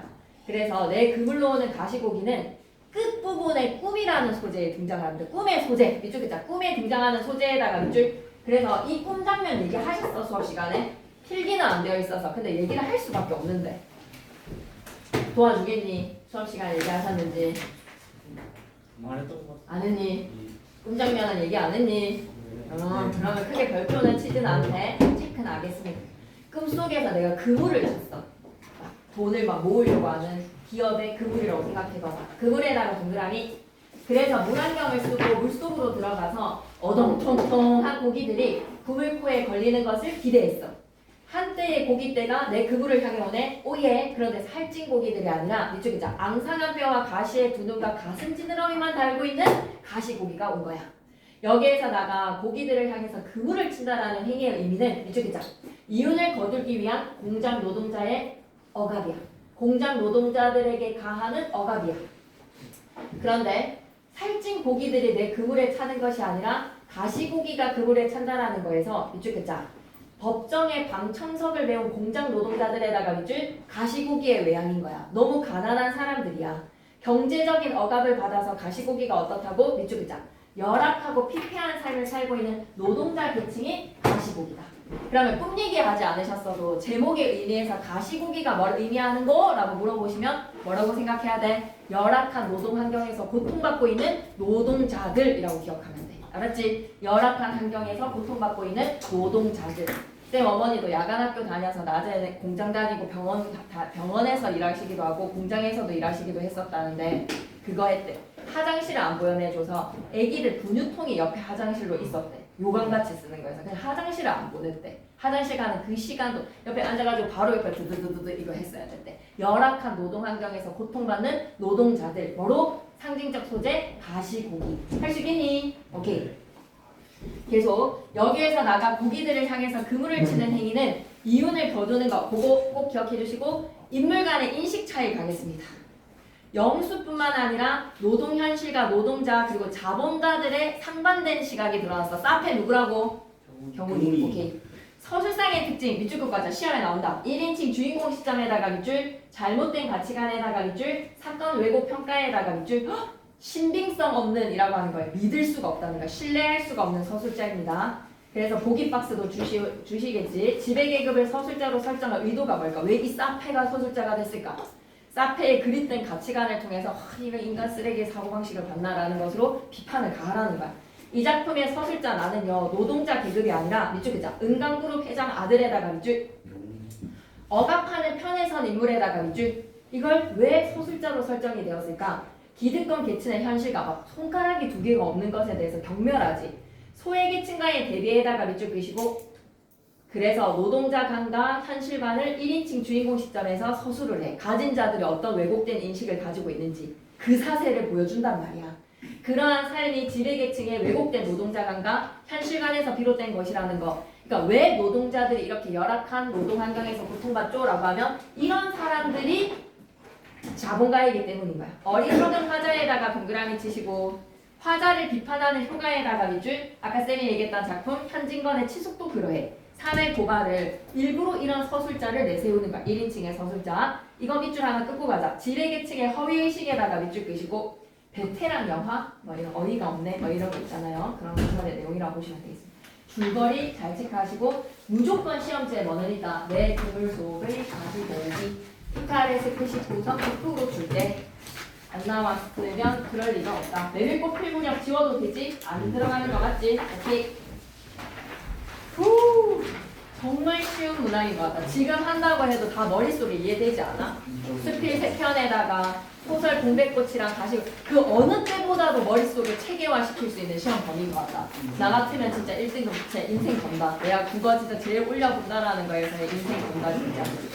실전학습 끄면 실전학습 가겠습니다. 여수 방바다가 아니라 여수는 뭐다? 조금 남았어요. 그 여수가 무슨 근심과 나그네의 외로움입니다. 여간이라든지 여객에서의 나그네의 괴로움. 이제 좀 줄이면서 갈 거니까 좀만 기다려. 그렇게 해봤자 40분 안에 끝나. 견뎌. 고향을 떠나 쓸쓸하고 외로운 삶에다가 밑줄 끄시고 그런데 이 여수에서의 내용에서 너무 중요한 거는 왜? 메밀꽃이 2개인데요? 그거 학생 내용이라서 그래. 여수 나오잖아.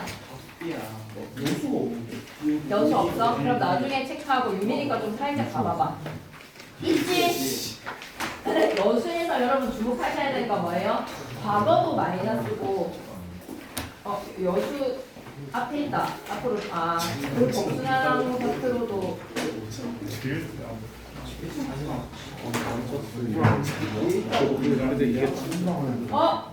그 복숭아나무 곁으로 내가 넘겼네. 그럴 수도 있겠는데. 그러니까 니네 표정이 좀 썩어 들어가니까 내가 마음이 급해지잖아. 8시 40분에 마친다고 흐름을 끊게 하지마. 그 복숭아나무 곁으로 해서 그에다가 동그라미. 진짜 무조건 나왔어. 다른 시는 또 다행히 나왔겠지만 그 복숭아나무 곁으로는 진짜 100% 무조건 나왔어. 그래서 인식에 대한 선입견 변화입니다. 핵심 정리만 얘기하고 가면 여기 다단계가 있거든요. 나는 곁으로 드러나지 않지만 십작대상 복숭아나무에다가 밑줄 지금 하면서 작품에 대한 얼개를 잡아. 뭐를 중심으로 내가 봐야 되는지. 네. 그러니 사람과의 관계가 모든 대상과의 관계가 그러해. 편견과 선입견을 버리고 그 대상과 진정하게 소통하려고 하는 노력을 해라. 복숭아나무에게 다가가서 이해하려고 했어. 복숭아나무에 대한 인식이 전환이 되었다. 제일 중요한 표현은 뭐다? 인식의 전환에다가 밑줄 태도의 변화, 성찬의 태도에다가 밑줄 너무나 여러 겹의 마음을 가지고 있어. 예민해, 센스티브해, 여러 겹의 마음에다가 밑줄 피곤해, 사람이 앉지 못할 그늘이야 라고 멀리로 지나쳤는데 복숭아나무의 실질의 본질은 어땠다? 흰 꽃과 분홍 꽃 사이에 수천의 빛깔을 안고 있는 밑줄 그자 수천의 빛깔이 있다에다가 밑줄 복숭아나무의 본질이야. 그걸 깨달았어. 그래서 복숭아나무 그늘에서 저녁이 오는 소리를 듣습니다. 진정한 소통이죠. 그래서 시간의 경과에다가 밑줄 정서와 태도가 변화되었다.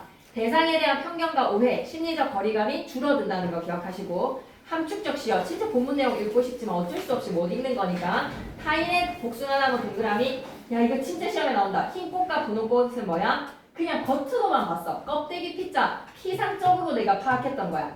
흰 꽃과 분홍 꽃 사이에는 실은 뭐다? 수천의 빛깔이 있다고. 그래서 수천의 빛깔이랑 흰 꽃과 분홍 꽃이랑 대조 표시로 좀 묶어줘. 수천의 빛깔이 뭐다? 본질, 참모습. 근데 내가 흰 꽃과 분홍 꽃만 있다라고 착각했어. 사람이 앉지 못한 그늘이라고 선입견과 편견을 가했다. 선입견 편견에다가 밑줄 복숭아나무와 그늘, 과거의 거리감이 사라지고 대상에 대한 이해와 소통이 이루어지는 공간입니다. 대상에 대한 이해와 소통이 이루어지는 공간에다가 밑줄 그래서 저녁이 오는 소리를 들을 거야. 조화와 어울림의 시간에다가 밑줄 시상 전개 방식은 참모습 발견에다가 밑줄 진정한 이해에다가 밑줄 대상에 대한 편견을 극복하고 이해를 합시다. 대상과 소통하고 공존합시다. 대상에 대한 의나 복숭아나무를 마치 타인처럼 의나시켰구나. 경어체 밑줄 하십시오체 사용하고 있어. 독백적 오조에다가 밑줄 겁나 차분하지. 고백적이지. 차분하게 고백에다가 밑줄 가만히 들었습니다. 저녁이 오는 소리를 어순의 도치에다가 밑줄 시어를 반복함으로써 강조 멀리로만 거리감이 느껴지지. 눈부셔 초점화 시킵니다. 초점화에다가 밑줄 진정한 이해와 소통을 생각하세요. 뭐랑 닮았지? 진정한 이해와 소통 사람과의 관계 맺기라는 거에서 주제가 무엇과 링크가 걸린다. 시험 범위 안에서는 번짐과 관계를 맺으면 되겠다. 오케이. 가재미로 넘어가서 김천의료원 6인실 302호의 이야기. 그러니까 대상과의 진정한 소통인가? 대상과 진정한 소통으로 핵심 정리 보면 됩니다. 나가 암투병의 시적 대상, 그녀의 죽음을 앞두고 있는 모습에 밑줄 끌게 안타까움과 연민에다가 밑줄, 그녀 곁에 눕는 행위는 뭐다? 교감과 일체화에다가 밑줄, 나란히 눕는다. 밑줄 한 번 더. 그리고 그녀의 누추한 집의 가게를 떠올려 본다는 거에서 고생하신 삶을 떠올려 보지. 그래서 시적 대상 가자미는 그녀야. 그녀의 비유에다가 밑줄, 암투병에 앙상해진 그 모습이 납작 엎드려 있는 가재미의 모습과 닮았구나. 죽음만을 응시에다가 밑줄 끄시고, 정서적 일체감과 유대감에다가 밑줄 한번 꺼주시고, 공간적 배경이 너무 구체적이야. 그리고 평서형의 어투에다가 밑줄 있다, 눕는다, 쏟아낸다 이런 현재 시제를 통해서 생동감 있게 전달하는 거야. 니은다 현재 시제에다가 밑줄. 종결함이 다다다다다 가군이죠. 비유적인 표현 가재미 같고 파랑 같은 삶은 플러스의 삶이야 마이너스의 삶이야. 파랑 같은 삶 엄청 힘겨운 삶이야. 힘겹고 고난했던 삶이야. 오솔길도 평온했던 삶이야 고단의 삶이야. 고단의 삶이야. 나뭇가지처럼 느릅나무 껍질처럼 다 마이너스의 상태죠. 본문 내용 진짜 중요하니까 잘 보시고 넘어갑니다. 여수에서 쓰면 진짜 강조하고 싶은 게 과거랑 지금의 현재랑 한번 생각해봐봐. 고향을 떠난 지금의 상태가 너무 외롭단 말이야. 여수에 잠겼을 때 지금 진짜 시작하자는 쓸쓸한 상태에서의 객수에 빠져있어. 신뢰할 만한 현실이 어디 있느냐에다가 별표 하나 쳐줘. 지금의 현실에 대해서 시작하자 부정적으로 인식이야. 그러니까 이 얘기는 본문 내용을 좀 보셔야지 알 수 있는 얘기이기 때문에 꼭 잘 보셨으면 좋겠습니다. 지금의 세상사가 신뢰할 수도 없고 요지경 같은 세상이다. 한 번 더 밑줄. 하자가 부정적으로 여기는 현실에다가 밑줄. 요지경을 메고 돌아다니는 장돌뱅이와 같은 내 인생. 지금 얘는 뭐야? 역마싸기인 것 같아. 방황하는 화자에다가 밑줄 끄시고 자신을 정착하지 못하는 장돌뱅이에다가 빗대어 표현을 하고 있어. 요령처럼 추억이 무성한 숲속의 주막꾼처럼. 그래서 객지에서 느끼는 뭐가 그렇게 힘들면 뭐가 떠오른다? 고향이 그리운 것이야. 그래서 고향을 생각해. 너무 중요하지만 넘어가는 거야. 방울소리에서는 방울소리가 과거 해상의 매개체지. 방울소리를 통해서 옥분이 떠올립니다. 누나 떠올립니다. 그래서 핵심 정리만 보면 좀 쉬워. 화자가 현재 문명의 공간에 살고 있습니다. 현재 문명의 공간에다가 밑줄. 그런데 골동품 가게에다가 네오박스 치시고 골동품 가게에서 이제는 죽은 황소의 목에 걸렸던 뭐를 사게 된다. 바울을 사게 되면서 밑줄 끄자. 어린 시절 회상에다가 밑줄 끄시고 회기적 태도에다가 밑줄 한번 꺼주시고 그래서 어린 시절에 하산하던 소년의 나로 돌아가는 거야. 쌤은 좀 그런 소재들이 있는데 나에게 어떤 소재가 쌤은 산딸기를 딱 그 계절에서 보게 되면 어린 시절의 나로 좀 돌아가게 되는 그 기분의 향수가 확 그런 호르몬이 나오는 것 같거든요. 이 시적 화자에게는 방울소리야. 딸랑딸랑 내려왔던 그때의 소년의 모습으로 돌아간다. 그런데 너무 대조되는 표현을 사용해 문명 비판적에다가 밑줄 끄시고 3륜차에다가 경적에다가 저작바닥이라는 걸 통해서 현대 문명의 공간은 시끄러움의 소음의 마이너스의 공간. 하지만 어린 시절의 공간에서는 방울소리 딸랑딸랑의 플러스의 공간입니다. 고요한 공간입니다. 밑에 나오지요. 골동품 가게는 회상하는 계기가 되는 공간에다가 밑줄. 여기서 방울을 사거든. 그래서 방울은 회상의 매개체에다가 밑줄. 정서 표현의 매개체에다가 밑줄. 향수라는 그리움의 감정의 정서 표현의 매개체. 그리고 대립적 의미에다가 별표. 이거 좀 시험에 나오자. 방울, 소, 마을, 옥분인의 살인문박, 누나는 다 플러스의 고양이 이미지라면 청계천 칠가의 장사치들의 흥정과 문명의 골목, 3륜차의 빵빵빵 저작 바닥거리는 다 마이너스. 이걸 좀 시험에 내자. 대립적 이미지의 시연은 회 가르기 시험에 있다. 시험지에 있다. 무조건 있다. 현재와 과거, 도시마을, 그리고 독백 형식의 반복을 통해서 그리움과 안타까움. 이거 좋네. 그리움과 안타까움에다가 밑줄. 들릴까 말까. 네, 중요합니다. 그리고 경적이 따가운 데에다가 밑줄 끄시고 경적에 대한 플러스 이미지, 마이너스 이미지, 마이너스. 경적이라는 청각이 따갑다라는 촉각화되었으니 공감각, 청각의 촉각화. 공감각적 심사 이런 거 잘 못 찾겠고 판단이 안 되면 쌤한테 꼭 물어보셔야 됩니다. 넘어가시고 조금 어떤 개화된 여성이었지. 전 혜린이라는 여성이 좀 똑똑해. 공부를 많이 했어. 그래서 빠니보틀이 되고 싶었던 1930년대 일제강점기에 빠니보트를 꿈꿨던 여인의 수필이라고 생각하시면 됩니다. 그래서 미지의 장소에 가고 싶은 좀 관념적 성격의 그리고 이국적인 단어를 사용을 했다. 새해에는 내가 좀 많이 돌아다니고 싶다라는 글로 좀 읽어봤으면 좋겠어. 이건 좀 정독해줘, 알았지? 그 다음에 고전시가로 가는데 진짜 두 작품밖에 없는데 고전시가가 빠졌을 리가 있겠습니까? 그리고 주제가 너무 흔하니 흔한 자연 친화적이라는 자연 테마는 고전시가에서 빼놓을 수 없는, 그러니까 100% 출제니까 100% 구절을 다 이해하세요. 본문 내용 1부터 갈게. 내 힘이 백구 있고 백구도 나를 인내에다가 밑줄 쭉 끄시고 나오는 순간 바로 입에 튀어나와야 되는 거 뭐지? 우라일체.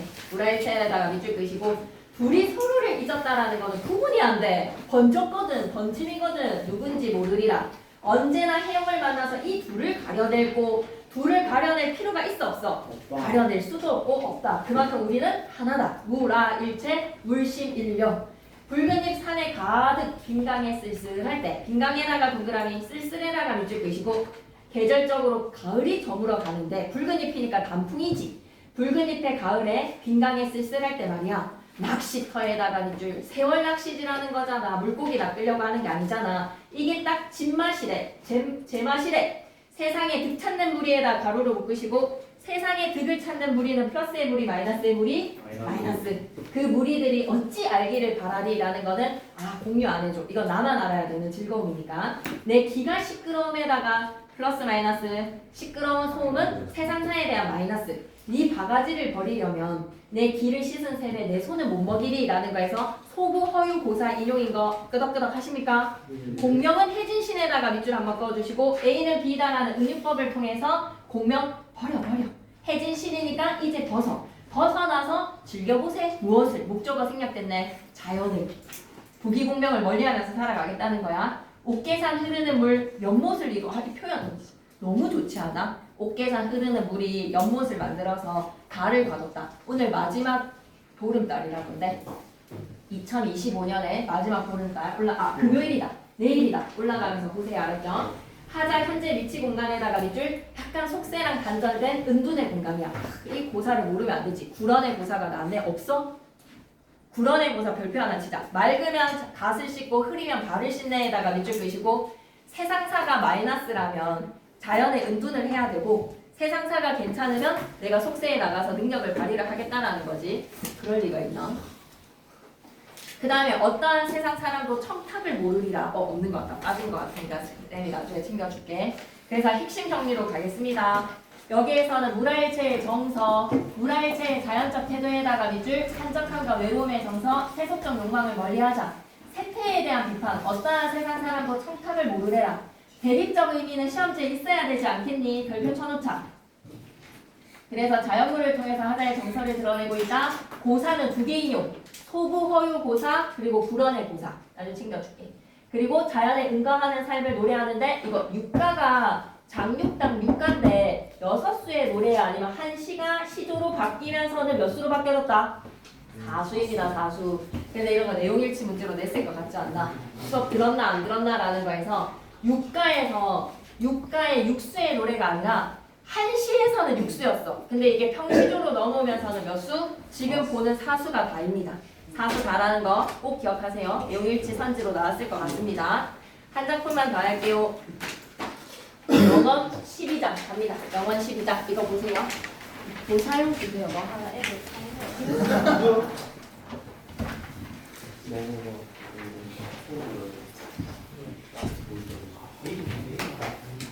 청계산 방구정의 금목 속의 풍경입니다. 무심한 백구에다가 동그라미 욕심 없는 백구는 저작거래 무삼일고 백구야 날지 마라 내가 네 친구인 줄 모르냐? 라는 거에서 밑줄 긋자. 백구야 날지 마라 네 것인 줄 모를 소냐? 무라일체. 백주로 돌아들어서 방구정에 돌아가니 장현은 일궁한데 호월은 천리로다. 아이야 풍광이 이러하니 아니 놀고 어찌하리. 아니 놀고 어찌하리에다가 밑줄 끄시고 놀아야지. 자연 경관을 즐겨야지. 그래서 이거 체크하고 가야 돼. 장현을 일궁한대라고 하면 긴 구름이 연자가 구름입니다. 긴 구름이 일궁한데 하늘이 비어있는데 거기에 흘러가고 있는데 호월이라고 하면 힐호자지요. 하얀색의 달이니까 밝은 달. 밝은 달이 천리로구나. 밝은 달이 천리까지 비춰준다는 거야. 저 오바깃밥 들고 있지, 그지? 과장법을 통해서 밝은 달이 천리를 비춘다. 그만큼 밝다. 그리고 육수로 갑니다. 연하로 집을 삼고 슬래시 구로로 벗을 삼아 백구지. 연하에다가 동그라미 치시고 암개와 놀로는 집을 만들고요. 갈매기와 로 뭡니까? 해오라기 백로의 로 벗을 삼아서 역시 물화일체네. 팔베고 물 마시면서 방구정에 누웠으니 세상의 부귀공명 아까 해진신이라고 했지. 부귀공명은 헌신에다가 밑줄 한번 꺼주시고 맑으나 맑은 청랑파에 텔 연엽을 띄웠는데 하경과 한곡조에 잠든 나를 깨우거든 유자야에다가 동그라미 아이라고 생각하시면 됩니다. 이거 너무 중요하지. 구런의 고사 청탁 자치를 나는 몰라 하노라에다가 밑줄 청사는 망고청이고 유수는 주야주라. 아 이거 너무 중요하지 않았어. 마지막에 11수 크게 별표 하나 치시고 지금까지는 다 자연친화였지. 근데 마지막은 뭐 하자라는 거야? 학문 수양에 대한 의지야. 시간에 좀 내야 되지 않겠니? 두 작품에서 다 자연친화적인 요소가 공통되게 제시가 되었는데 영원 12장에서 11수 12장의 11수 뭐를 얘기한다? 학문 정진 무엇을 통해서 감화받은 거야? 자연을 통해서. 다시 봐. 청사는 만년 동안 푸르러 유수는 밤낮으로 그치질 않아. 야시 산 청청이고 수류류네. 산이 푸르고 물이 흐르고 끝이 없구나. 그러니 우리도 뭐처럼 그치지 말자. 유수처럼 그치지 말고 산수같이 푸르르다. 산같이 뭐하자? 푸르르다. 밑에다가 분서체로 듣고 가겠습니다. 자연이 교훈의 대상이라고 적자. 앞에서는 친화적인 대상으로 조화를 이루면서 살아가는 자연은 친화적 대상이었지. 자연은 즐기는 대상이었지. 근데 마지막에 산을 통해서 푸르르매 물을 통해서 흘러가매 감화를 받은 시적하자 열심히 도 닦겠노라. 넘어간다. 자연친화 물화일지 마지막에 끊임없는 생각 태도에다가 밑줄 시적하자에게 세속은 마이너스의 무기 영하인 거야. 잘 기억해야 되겠어. 이번 시험 역대급 괜찮은 출제 요소들이 너무 뚜렷해. 구런의 고사 똑같이 12장에서도 이렇게 되었구나. 그래서 고사라든지 세부적인 내용에서 선제의 말들이 여러분이 모를 내용이나 모호한 것들이 없어. 너무 명확하게 딱딱딱 있기 때문에 모호하다라는 것은 공부를 안 했기 때문이야. 자, 그러면 교과서는 진짜 정독을 해줄 건데 학습 활동을 좀 잘 봤으면 좋겠어. 학습 활동. 40페이지에 외국인의 버스데이랑 그 다음에 해피 버스데이 투유, 먼데이, 왓데이 이런 거 안 읽지 마시고 한 번만 정독해줘. 할머니랑 외국인 운전사가 왜 소통이 제대로 되어 있지 않았는지, 운전사 아니구나. 서양 아저씨가 왜 소통이 되지 않은지, 시골 버스 정류장에서 무슨 이야기가 펼쳐지는지 이런 것도 놓치지 말았으면 좋겠어. 41페이지에 단답형으로 이거 낼 수 있지 않을까? 단어의 구성 요소, 정시호라고 하면 뭐 적을 거야? 봐라, 하자, 청자, 맥락. 그럼 맥락은 두 가지의 요소로 나눠라 라고 하면 상황 맥락, 사회문화적 맥락 이런 건 단순한 게 단답형이 나왔을 것 같습니다. 속하기 같은 거 흘려보지 마시고 잘 보셔야 됩니다. 그리고 이병철 쌤 시험 범위에서도 직접 발화랑 간접 발화는 나와 있잖아, 그지? 예시로 나와 있으니까 장문 좀 받아라. 너무 시끄럽지 않아? 시험에 나온다. 알았지? 41페이지 나가봐봐. 그래서 이런 걸 좀 등한시 여기지 말라고. 담화의 맥락에는 세 가지로 나뉘어져. 언어 맥락이라고 하면 외국인이 말한 저기 앞에 말한 그런 찻집에서 따뜻한 차 한 잔 사줄까를 고려를 해서 저기가 어디다? 찻집이다. 대용 표현 시험에 나옵니다. 비언어적인 맥락에서는 상황 맥락은 뭐다? 시간과 공간이야. 여자가 남자에게 참 잘했다라는 말은 대화의 상황 맥락을 고려를 할 때 참 잘했다라는 거에서 반어적 표현에다가 밑줄. 비언어적인 맥락의 사회문화적 맥락을 고려를 해보면 상대방의 호의를 한 번쯤 거절하는 태도를 겸손하게 여기는 우리나라의 문화를 외국인은 이해를 못했던 거야. 그래서 거절을 있는 그대로 받아들여서 생긴 오해야. 여러 점에서 외국인과 남자 사이에서는 사회문화적 맥락이 공유가 되지 못했거든. 담화 맥락 옆에 거 읽었습니다. 제발 꼼꼼하게 읽어주세요. 교사용 지도서를 잡고 한 번쯤은 담화를 정독을 하셔야 되겠습니다. 똑하기는으로 다시 이거 진짜 읽고 싶거든. 근데 읽을 시간이 없어서 표정이 썩어 들어가서 못 읽는 안타까움이야. 담화 맥락을 고려해서 다음 발화의 의미 혹시 여기에서 기차역까지 가는 길을 아시나요? 라는 거는 의도가 뭐다? 길을 알려주세요에다가 밑줄. 정말 시원하다 라는 거는 개운하다 라는 의미야. 담화의 맥락 이런 거 단답형으로 쓰는 게 왠지 나왔을 것 같아. 언어 맥락 그리고 비언어적인 맥락에서 상황 맥락과 사회문화적 맥락인데 대용 표현이라든지 지시 표현은 어디에서 티가 나는 거야? 언어 맥락을 통해서 알 수가 있어. 담화의 통일성과 응집성인데 이거 정의를 안 외우고 가는 사람은 옥상행이다. 담화의 통일성과 응집성에다가 크게 별표 하나 치시고 너무 중요해. 글 하나에는 담화 하나에는 주제가 하나여야 해. 그리고 응집성은 대용 표현과 지시 표현을 통해서 바라와 바라가 긴밀하게 연결이 돼야 돼. 응집성을 통해서 바라와 바라가 긴밀하게 연결이 될 때 대용 표현과 지시 표현을 잘 사용을 해야 돼. 알았지? 그러면 옆에 있는 예시들 좀 믿어도 되겠니? 이런 것도 읽을 수 있겠니? 네. 한 번만 정독해줘. 그러면 44페이지로 갈게. 똑하긴에다가 크게 별표 하나 치시고 이민호쌤은 특징 자체가 수업 시간에 그냥 설렁설렁 하시잖아. 교과서를 잘 읽지 않으시잖아. 근데 멈춰서 뭔가 언급했다라는 거는 그 부분에서 본인이 생각하는 바가 있어서 출제가 되었으니까 한 번은 흘린다라는 거 아닐까? 똑하긴에다가 크게 별표 치시고 나왔을 것 같아. 통일성과 응집성을 고려를 해서 다음 발화들이 자연스러운 담화를 이루도록 고쳐보라고 했는데 자, 오징어 손질법을 알려드릴게요. 먼저 몸통과 다리를 분리해주세요. 먼저에다가 동그라미. 이거는 담화 표지상 뭐야? 첫째라는 말이잖아. 손질법에 있어서 가장 첫 번째 단계라는 걸 알려주는 담화 표지잖아. 빈칸 뚫어놓는 거 유치하지만 먼저 이런 걸 주목하셔야 됩니다. 몸통과 다리를 분리하는 게 첫 번째 단계야. 그 다음 단계니까 순접이지. 다음으로, 그리고, 그 다음에 말해서 다음으로, 그 다음에 그리고가 왔어야 되죠. 분리를 하고 난 후에는 뭐 해라? 껍질을 벗기세요. 오징어에는 타우린 성분이 많아요에다가 물결 표시 통일성에 어긋나는 발화이기 때문에 생략해야 돼. 이러면 손질법에 해당하지가 않아. 주제에 해당하지 않아. 그리고 그러나는 지시표현상 응집성이 잘못된가, 응집성에 어긋나는 접속어는 교정해야지. 칼집을 내주셔야 합니다 까지가 됐는데 칼집을 내주셔야 합니다 앞에다가는 뭐를 추가해야 된다? 그 다음에. 그럼 그가 가리키는 게 뭐야? 그가 가리키는 게 뭐야? 여기에서 그가 가리키는 게 오징어요. 오징어 껍질을 벗기라는 말이었지. 그래서 그 다음에다가 동그라미 치시고 그 다음에는 띄어쓰지 말고 붙여쓰라고 교정을 해주셨다네. 붙여쓰기에서 그 다음에 왜 붙여야 되는지 정의를 또 적어봐. 그 다음에를 그 띄우고 다음이라는 그라는 지시가명사에 다음이라는 명사로 쓰지 않고 합성어요. 지시가명사 그랑 다음이라는 명사 어근이랑 어근과 어근의 합성어로 그 다음이라는 단어가 사전에 수록되어 있어. 그래서 이민호쌤 피셜이야. 지금 뭐지? 이거 무슨 참고서지? 비상이든 뭔데 시사구든 이 사람의 의견에 찬성하지 않겠대. 그 띄우고 다음 하지 말고 명사 그 다음을 쓰는 게 여기에서는 옳다라고 생각이 든대. 그 다음을 사전에 찾아보면 이렇게 나와. 그것에 뒤이어오는 때, 자리. 그것이 가리키는지 뭔지를 알아야 돼. 그것에 뒤이어서 바로 그 다음 순서잖아. 뒤이어서 오는 때 또는 자리야. 그러면 여기에는 어디에 해당하는 거야? 자리야, 때야?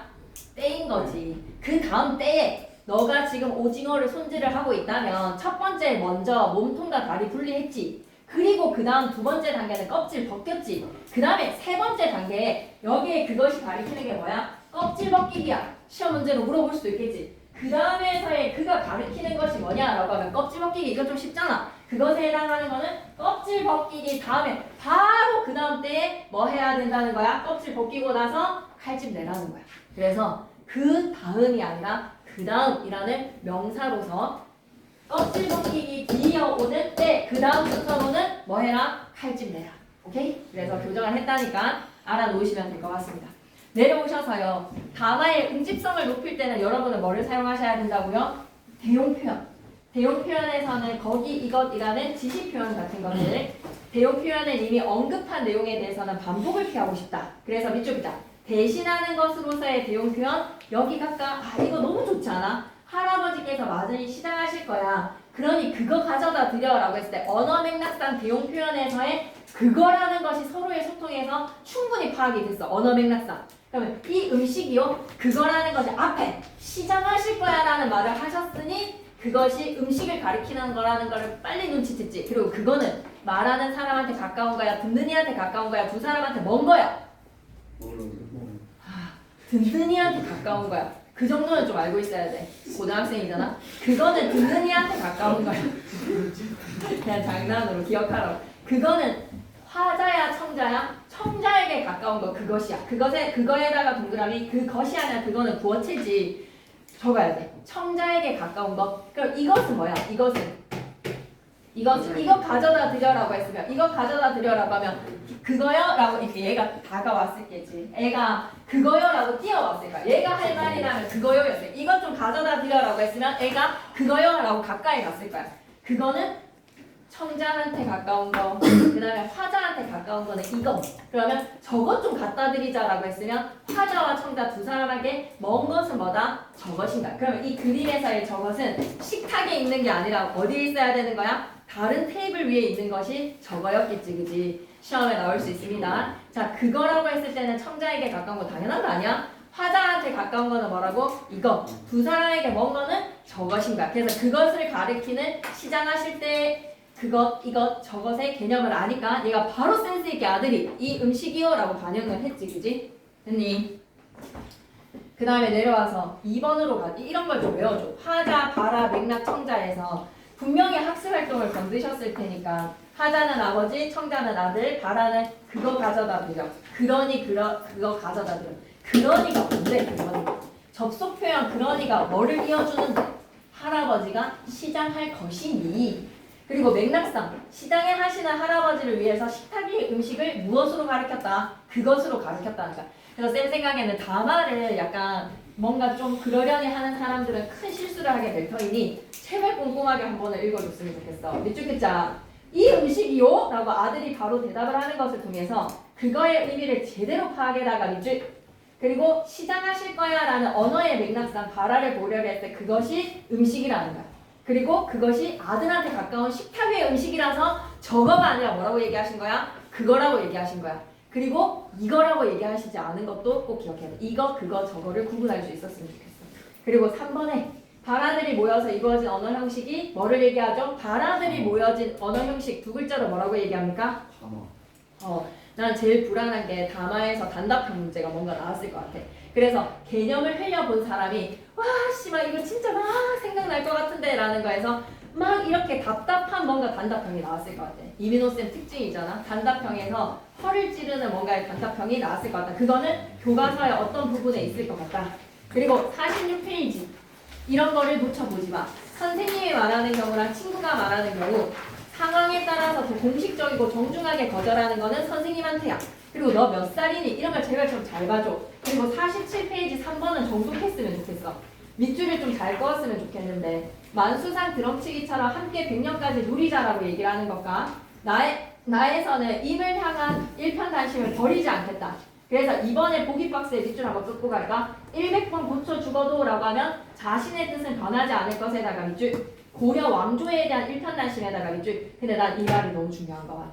봐봐. 답에 다와 나가 고려에서 조선으로 왕조가 교체되던 시기 혼란했던 사회상이라는 것을 반영하지 않는 사회문화적 맥락을 배제시키고 이 작품을 보잖아? 그럼 밑줄 거. 제시된 창작 배경을 모르고 작품을 감상을 하면 두 시 공통점이 뭐가 된다? 사랑하는 님이랑 100년 동안 얽어져서 살고 싶다라는 사랑의 노래고 일편단심이 변하지 않는다라는 사랑의 노래가 돼버려. 사회문화적 맥락을 배제를 하면 밑줄 끌게. 두 작품 모두 사랑하는 사람에 대한 노래에다가 밑줄. 하지만 뭐를 고려를 해라? 사회문화적 맥락을 고려를 하면 조선 건국과 고려 패망이라는 역사적 사건에 새로운 주제의식이 드러나. 가에서는 조선 창업에 대해서 동참해라. 이방원이 누구를 꼬십니까? 몽주를 꼬십니다. 근데 몽주는 백골이 진토되어 넋이라도 있고 없어도 님 향한 고려 왕조에 대한 일편단심 가실줄이시냐 변하지 않는다. 넘어가서 48페이지 좀 나올 수 있을 것 같아. 4번을 동그라미 치시고 4번을 생략하는 이유가 뭐야? 장소별에 맞지 않아서. 6번을 생략하는 이유가 뭐야? 청소년에 맞지 않아서. 주제가 뭐이기 때문에 장소별 청소년 행동 요령이거든. 그래서 청소년이 장소별로 해야 되는 행동 요령이기 때문에. 그리고 이번에 너무 중요해. 거기, 그곳, 그리고, 그리하여 지시 표현과 대용 표현에서 시험에 냈을 것 같아. 여기, 거기, 저기. 어떤 의미인지. 나한테 가까운 장소는 뭐다? 여기. 듣는 이한테 가까운 장소는 어디다? 거기. 아니야. 거기야. 두 사람한테 다 먼 장소가 어디다? 저기야. 오케이? 실세가 알고 있는 내용일 거야. 넘어가서 50페이지, 51페이지에서 진짜 하고 싶거든. 근데 할 수가 없는 그 피눈물 나는 상황을 이해를 하셔야 되겠습니다. 아시겠습니까? 네.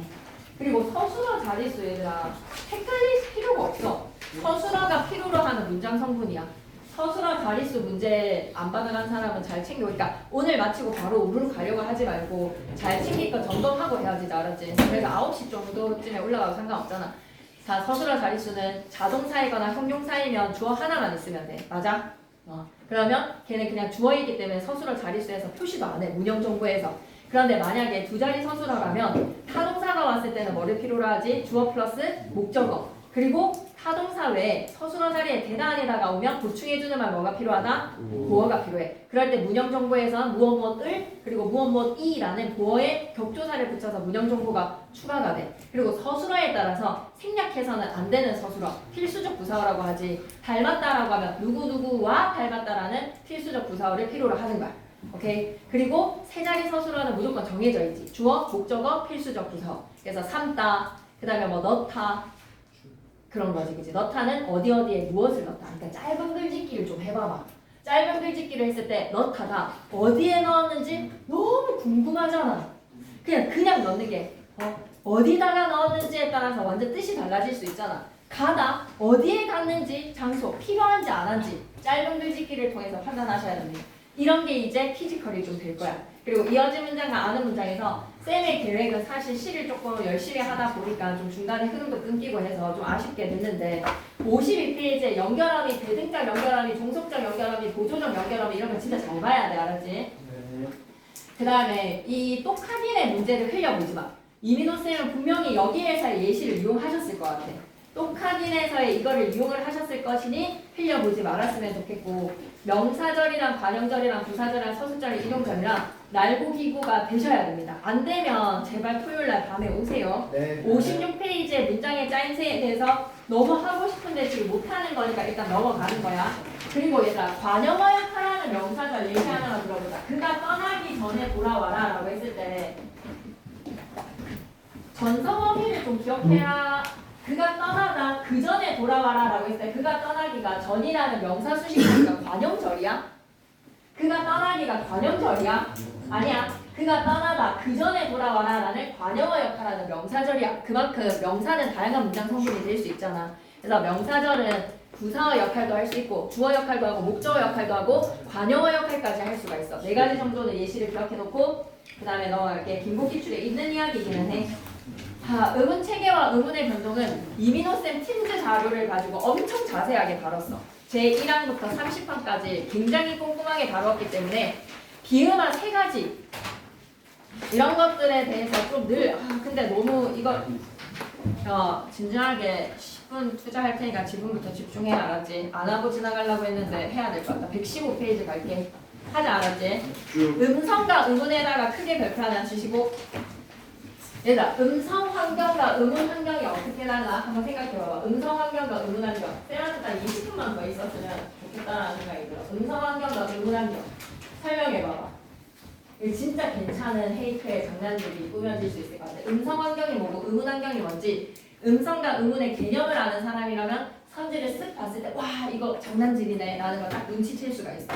왜 우리 중세국어에서의 격조사라든지 뭐 이런 것들을 생각해보면 앞에 말이 자음이냐 모음이냐에 따라서 을과 를 결정되지. 네. 그리고 앞에 말이 양성 같은 경우에는 알이 있고 랄이 있잖아. 그럼 이런 의문문적 형태들이 무엇에 따라서 결정되는 거야? 앞말의 받침 요구 그리고 앞말의 모음의 성질이 양성인지 음성인지에 따라서.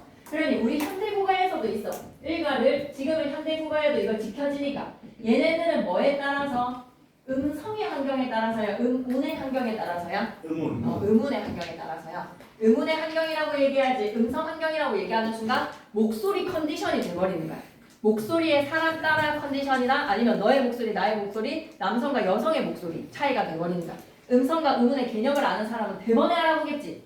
이거 의문의 환경이지 왜 음성이지? 라는 거. 모르는 사람은 그냥 넘어간단 말이야. 음성은 구체적인 목소리. 그래서 물리적, 구체적 상태에 따라서 목이 갈 수도 있어. 음성. 근데 의문은 추상적이면서도 관념적인 소리. 모든 사람이 다 공통된 소리로 인식하는 거. 하나 기억해 놓으시고 그리고 똑하긴 같은 거 다 잘 봐야 돼. R과 L의 구분이 우리 국어에서는 한다 안 한다? 영어에서는 R과 L 철저하게 발음의 차이가 있어. 그런데 우리 F랑 P 발음하니 우리는 구별하지 않아. 하나의 의문으로 인식하지 우리의 국어에서는 R과 L, F와 P의 발음을 구별하지 않는다. 의문의 기능은 뜻을 구별해주는 소리의 가장 작은 단위. 넘어가서 116페이지로 가는데 자음 체계랑 모음 체계를 안 외웠으면 시험을 치지 않았으면 좋겠어. 뭐하러 치니? 시험을 자음 체계랑 모음 체계를 외우지 않는다. 바다가 자서에 마늘 먹고 이렇게 외워 알았지? 그러면 비음하는 조음의 위치 동화야, 조음 방법 동화야? 비음하는 조음 위치 동화야, 조음 방법 동화야? 조음 방법 동화니까 이름도 비음화잖아. 맞지? 유음하는 조음 방법 동화야, 조음 위치 동화야? 좋은 방법이니까 유음화잖아. 유음도 좋은 방법에서의 분류니까 구개음하는 좋은 위치 동화야, 좋은 방법 동화야. 구개음이라는 입차장 소리니까 좋은 위치 동화잖아. 드트가 고몸의 이를 만나서 조음의 위치를 드트로 드트라는 잇몸 소리가 드트라는 센입 찬장으로 조음의 위치로 바뀌었지. 근데 좋은 방법마저도 뭐로 바뀐 거야? 파열음이 파철음으로 바뀌지. 이런 말이 안 튀어나온 사람은 자음 체계를 잘 이해를 못하고 있는 사람이야. 그러니 잘 보셔야 되고 이거 시험에 나왔을 것 같아. 다들 통째가 아니라 통째. 의문의 변동이 맞춤법이랑 연결이 되는 설명. 이걸 못 다뤄서 지금 하고 있는 거야. 이게 너무 불안해. 통째가 아니라 통째. 널판지가 아니라 널빤지. 이건 뭐 때문인 거야? 사람들이 소리의 세기를 구별하지 않기 때문에. 소리의 세기를 구별하지 않으니 거센 소리가 아니라 된 소리로 발음을 해야 하는데 그 다음 장으로 넘어가서 얘도 나올 것 같아. 크게 별표쳐. 이런 게 유인호쌤한테는 구석탱이에 있는 거에서 얼마든지 노릴 수 있어. 외래어 표기할 때 된 소리를 쓰지 않는 게 원칙이다. 크게 별표. 선글라스 아니라 선글라스. 게임 아니라 게임. 잼 아니라 잼. 가스 아니라 가스. 핀 아니라 뭐다? 핀. 이거 냈을 것 같아. 외래어는 된 소리를 적지 않는다. 진짜 시험에 나왔을 것 같아. 알았지? 그 다음에 내려와서 모음 체계 안 외우는 사람은 시험 치러 가지 말고 그래서 정독해야 돼. 다 교과서 다 정독하는데 이거 너무 중요한 것 같아. 봐봐. 왜를 혼동해서 발음을 해. 부르던지 말던지가 아니라 어떻게 발음해야 된다? 부르든지 말든지. 선택일 때는 든지야. 그럼 더는 어떨 때 사용해야 되지? 과거 해상. 얼마나 예쁘던지. 그 다음에 금시에의 줄임말. 금시에의 줄임말로 금세의 어이야. 오케이? 그 다음에 왠지라고 했을 때 왜인지에서 오늘은 왜인지의 줄임말은 뭐다? 왜야. 그 왜는 전부 다 우회라고 생각하면 돼. 알지? 웬떡이니 야이 웬수야. 웬만해서는 전부 다 우회고 왜인지의 줄임말이 왠지야. 넘어갈 거야. 교과서를 좀 잘 봐줬으면 좋겠어. 반복만 이런 것들. 이거 막 너무 중요하죠.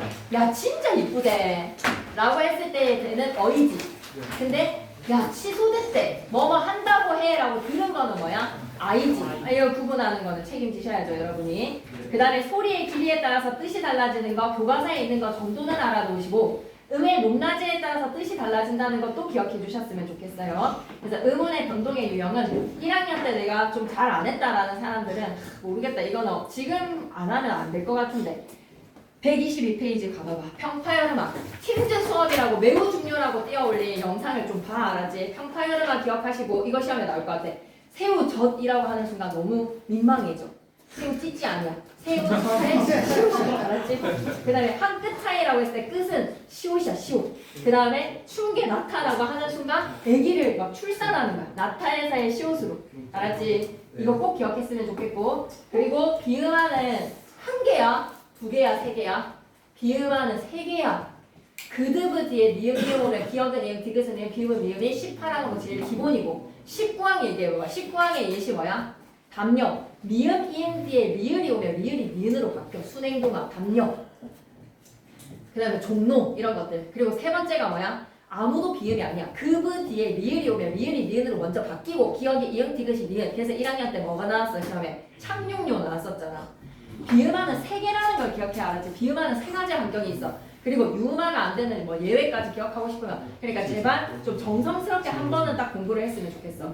그리고 유음화 있고 된소리들이 24항부터 27항까지 다 이해를 해야지. 24항부터 27항까지 알고 있어야 되는 거야. 그 다음에 넘어가서 탈락에 리을 탈락과 읍 탈락은 표기에 반영하지. 그 그리고 탈락, 동일한 의문이 탈락되는 것도 반영하지. 축약. 그래서 쌤은 배속을 올려서 팀즈 수업을 한 번은 들었으면 좋겠다는 생각이 들어. 거기에서 엄청 자세하게 다뤘어. 그래서 127페이지랑 128페이지도 여러분이 진짜 잘 봐야 돼. 지금 계획을 쌤이 좀 하고 싶었거든. 근데 그럴 수가 없을 것 같은 거에서 그새 봐봐, 그새. 금세 할 때는 금시에 어이였지. 근데 왜 그새는 아이야? 그 사이니까. 그렇지.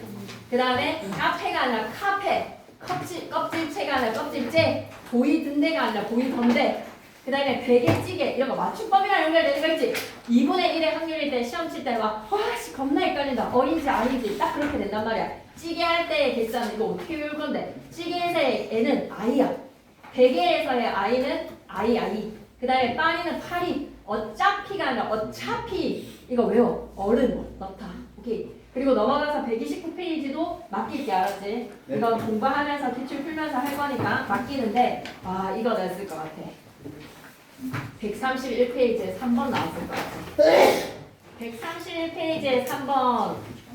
지금 집중해. 대구쟁이랑 애기의 표기가 맞는지 생각해보면 대구장애에서 이 역행동화야. 전설공마야. 후설과 전설이 만나면 그냥 후설이 칠판에서 한번 봤을 때 낭비잖아. 단모음 책에 내 애가 기가 왜 없냐? 엄마 도 없어 라고 했을 때 예시를 든다라고 하면 남비를 한번 발음해봐봐. 남비 너 멀어. 후설에서 전설까지 남비 너 멀어. 그러니까 그 위치에 있는 전설의 모음에 정음으로 냄비 발음이 너무 편해. 아직 랑이보다는 아직 냄이 너무 편해. 그런데 표준으로 인정되는 게 있고 표준이 아닌 애가 있어. 표준으로 인정되는 거는 이 세 개밖에 없어. 풋내기 슛 할 때 풋나기가 아니라 풋내기, 신출내기, 서울내기, 시골내기 할 때의 나기가 내기가 된 거. 그리고 남비가 냄비가 된 거. 동당이 치다가 동댕이 치다가 된 거. 얘네들은 뭐가 돼야 된다? 이 역행동화가 표준이야. 괜찮니?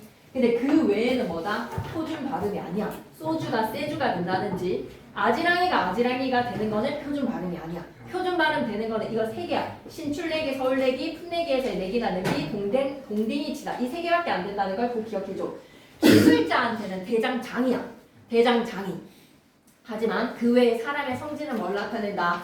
대장증이. 그러면 아기가 어떻게 표기돼야 되는 거야? 아기는 아기로 표현을 하셔야죠. 아기 밑줄 그시고 너무 중요하다. 국어 규범과 국어 생활은 겁나 자세하게 맞춤법이라고 쌤이 영상 올린 거에서 안 들은 사람들이 지금 잘못된 거야. 이걸 아직까지 수업 시간에 교과서를 했는데도 안 들은 사람들이 너무 잘못한 거야. 정말 겁나 자세하게 했으니 잘 정독해. 배속도 올리지 말고 이건 진짜 잘해야 돼.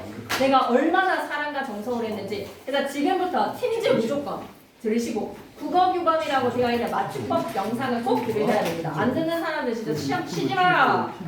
138페이지로 간다. 139페이지 이번에 제30항의 사인시오 표기 시험제 100% 출제인데 이거 틀리는 사람은 옥상 올라가라 진짜. 30판 틀리는 사람은 진짜 삶의 가치가 없다. 기말고사에서 왜 30항을 틀리는지 이해를 할 수가 없다. 30판 맞춰라 알았지? 네. 두 개 퀴즈. 존댓말이니 존대가 한자어니 말이 한자어니 어디로 보낼래? 30항에 1번, 2번, 3번 중에서 뭐로 보내줄래? 30항에 1이야 2야? 존대라는 한자어에 말이라는 순우리말이 만나서 30항에 2에 2로 보내겠지. 이걸 할 수 있어야 돼. 예시가 던져졌으면 얘를 어디로 보내야 되는지를 넣을 수 있어야 돼. 공교롭게도 맞춤법이 전부 다 문법이 지금 일요일날 진행이 됐기 때문에 안 들은 사람들이 되게 많을 거란 말이야. 영상 진짜 자세하게 들어. 존댓말 만두와 국 어디에 결합이겠니? 30항에 1, 2, 3번 중에서 어디로 보낼까? 적으면서 좀 적어주면 안 될까? 30항에 2에 2번에 존댓말 추가시켜주면 안 될까? 네. 그리고 30항에 만두국 어디에다가 보낼래? 1번, 2번, 3번 중에서 만두국은 2번. 어? 2번. 아니 30항은 만두도 한자, 국도 한자. 국이 순우리말이네. 미안하네. 국탕자가 있네. 미안해. 흥분해서 그래. 만두국입니다. 만두가 한자입니다. 만두가 한자. 그러면 어디로 가다? 30항에 2에 1이다. 오케이. 조개 순우리말, 살 순우리말, 조개살 30항에 1에 1로 가주면 되겠니? 오케이. 네. 그 다음에 도매 가격, 도매 한자어, 가격 한자어 어디로 보내면 되지? 3. 해당 사항이 없어. 30항에 3은 6개밖에 안 들어가. 그래서 도매 가격은 사이시옷을 적는다 적지 않는다? 적지 않는다. 도매라는 한자와 값이라는 순우리말이 많았으니까 30항에 2의 1번 하면 되겠어? 도매값 전세방 한자 전세 색방이 있으니까 30항에 3번 가면 되나 안 되나? 안 돼요. 안 된다고. 전세 말이 방이니까 한자 말이 한자. 오케이? 그래서 조개살, 자릿세, 마구값 마구라는 한자와 반이라는 한자니까 허드렛니의 제3낙인데 쌤이 예시까지도 적어놨고 김고 기출 푸는 순간 뭐 하면 30항 나오네 라는 거에서 시험 범위에 맞춤법 규범이 들어가면 30항 안 물어보는 대한민국에서 공무원 시험에서 30항 시험 안 내는 공무원 시험은 없다. 임용이든 경찰 공무원 시험이든 소방 공무원 시험이든 모든 시험에서 30항은 공무원 시험에서 나온다. 시청 공무원이든 꼭 외워줘. 140페이지 갈게. 그래서 사투리를 고치라는 거는 한번 해주셔야 되고 141페이지 하고 싶은데 못하는 거야. 넘어가서 142, 144 이건 다 정독해야 돼. 알았지? 네. 그 다음에 넘어가서 이게 진짜 좀 제대로 해야 돼. 그래서 이거는 필히 영상을 들어야 돼. 진짜 자세하게 다뤘어. 진짜 자세하게 다뤄서 정말 영상을 잘 들어줬으면 좋겠어. 근데 선생님 왜 이경철 선생님 건데 왜 교과서예요? 라고 하면 교과서를 한 번은 읽어. 교과서를 한 번을 읽으면서 여러분이 생기는 궁금증에 대해서 나한테 질문을 좀 해줬으면 좋겠어. 그런데 내가 이거 너무 확장이라서 안 알았는데 라고 하면 어쩔 수 없는 것 같습니다. 개치이기 때문에. 근데 나라면 내가 금천고등학교 2학년 학생이라면 난 이거 한 번은 진짜 딱 1시간 투자해서 읽으면서 국어사 공부가 끝났어. 나 국어사에 대해서 좀 잘 아는 것 같아. 중세국어를 다 알겠어 라고 하면 아는 상태에서 한번 읽어서 내 지식이 여기랑 일치하는지는 확인할 것 같아. 다시 한 번 더. 여러분의 방법에서 옳은 방법은 중세국어랑 근대국어랑 이병철 선생님 그 프린트로 수능 특강으로 다 진도가 끝이 났거든요. 그걸 다 외우고 나서 내 생각이 잘 정리가 됐으면 한 번을 읽으면 막 의문 환경에 따라서 앞에 말이 자음이면 주격조사 이 앞에 말이 모음이면 짝대기인데 이 모음으로 끝나면 생략이네 이 다 나와 있는 거를 한번 확인할 것 같아요.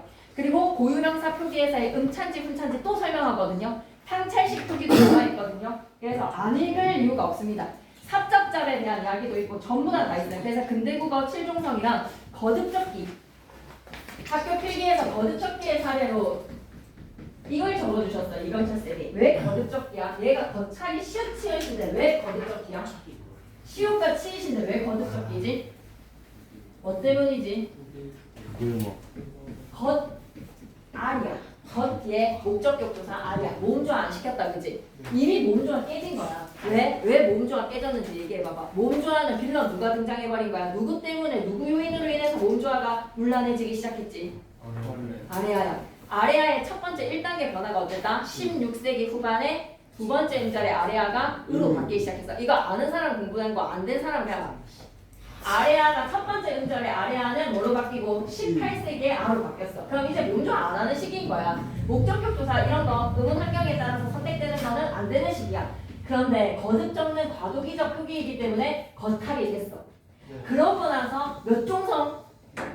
발음은 드로 발음하지만 적는 걸로 뭘로 적었다? 시옷으로 적어. 그리고 국외음화가 시작됐어. 근대국어 때. 과도한 환경에서 국외음화가 시작되다 보니까 아레아 앞에서도 뭐가 국외음화가 일어나서 거찹이라고 표기가 된 거야.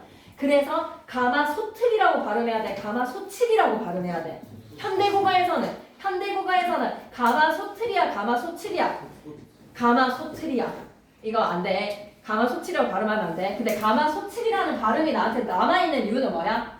근대 때 아레아 앞에서 치은수로 국외음화를 했던 습관 때문에 우리가 가마소칠 빡빡 긁어서라고 하지만 아니야. 가마소틀이라고 발음해야 돼. 왜? 을이 목적격 조사 형식 형태소면 음절의 끝소리 규칙 적용하지 않고 그대로 연음하니까 얘는 국외음화는 이나 반모미에서 형식 형태소에서 일어나니까 그러면 넘어가는데 이걸 너무 하고 싶은데 207페이지 이런 것도 이해가 되잖아. 쌤 생각에는 그 어떤 문제를 이병철 쌤이 갖고 와도 풀 수 있는 단계가 된다고. 이병철 쌤은 무조건 수능식이야. 무조건 수능식으로 이병철 쌤을 내셨을 것 같은데 207페이지 같은 거를 이해를 하면 이병철 쌤 문제에서 막힘이 없을 것 같아. 지금 여러분이 갖고 있는 문제들이 꽤 중요한 문제들이니까 잘 소화를 하고 마지막에 히든으로 꼭 풀었어야 문제가 뭐냐. 지금 이 시험 범위랑 작년 수능 특강 언어 매체에서 이병철 쌤 시험 범위랑 완전 내용이 똑같아. 근데 문제가 좀 달라. 그래서 작년 수능 특강 문제를 좀 풀어보면서 전날에 마무리를 했으면 좋겠어. 근데 그것은 각자가 원하는 바면 줄 테니까 내 공부가 좀 됐다. 내 중세 국어에 대해서 내가 한 문제도 안 틀리고 싶다라는 거에 대한 자신감이 탑재가 되었을 때 작년 수능 특강 문제를 풀겠습니다라고 얘기해줘. 알았지? 넘어갈게. 208페이지 이런 걸 안 하고 싶지가 않아. 이걸 좀 보라고. 알았지? 209페이지 이런 걸 보고 영상을 듣고 중세국어를 근대국어를 공부를 한다. 그 공부가 끝난 상태일 때 교과서를 한번 정독하고 문제를 풀어보면 다르다. 그리고 12페이지는 위에다가 영상 할머니 프린트가 진짜 겁나 자세하게 했다. 필수 어찌나에서의 손한지 세는지 겁나 열심히 했고 그 뒤에 있는 문제도 꼭 풀어봐야 된다. 13페이지 문제 안 풀어보면 안 된다. 14페이지에서의 향찰 선화공주님은 시험지에 있을 수 있다. 향찰 표기랑 뒤에 있는 페이지에서의 문제 꼭 풀어봐야 된다. 알았지? 그리고 작년 수능 특강의 내용이랑 이만큼 범위가 일치해. 이게 작년 수능 특강이거든. 33, 34페이지 우리 지금 26년도 수능 특강이랑 다른 거 하나도 없지. 중세국어랑 근대국어랑 그래서 문제를 좀 풀어봤으면 좋겠는 거에서 약간의 낚시질 느낌으로 풀고 싶게끔 궁금하게끔 넣어놓은 겁니다. 아시겠죠? 그 다음에 넘어가서 의문의 변동을 틀리는 저는 중3이죠. 169페이지까지 됐고 180페이지 가봐봐. 180페이지에서 이런 걸 이해를 하라고 이제 이런 걸 다 수업을 했다고. 된소리에서 막 뚜렷한 까닭 없이 나는 된소리는 된소리를 적는다. 막 이런 걸 내가 지금 모르고 있다. 내가 막 공부를 안 했다. 솔직하게 고백하고 공부하세요 이제 영상으로. 그리고 9개월만 6항 두음법칙 이건 너무 중요해. 5항에다가 별표 두음법칙의 10항에다가 별표 두음법칙 전체 별표 두음법칙 10항 11항 12항 잘 봐야 돼. 그 다음에 넘어가서 19항이랑 20항에다가 별표 치시고 잘 봐야 돼. 19항에서의 가장 중요 조건은 뭐야? 어간에. 어간에 이나 미음이 붙는 거야. 길다, 깊다, 걷다, 밑다, 같다, 굽다, 있다. 어간에 이나 희가 붙어서 명사로 파생이 된 거. 다만에다가 세모 또 어간에 이나 음이 붙었는데 어간의 뜻과 멀어졌어. 어간의 뜻과 멀어졌다는 말이 뭐지? 걸으면 걸다라는 의미가 사라졌어. 놀으면 놀다라는 의미가 사라졌어. 그럼 어떻게 적어? 소리 나는 대로 적는 거야. 붙이면 어간에다가 이거 너무 중요해. 이나 이외의 모음의 전미사에다가 밑줄 그시고 이나 음이 명사를 만드는 데 있어서는 인사정미사야.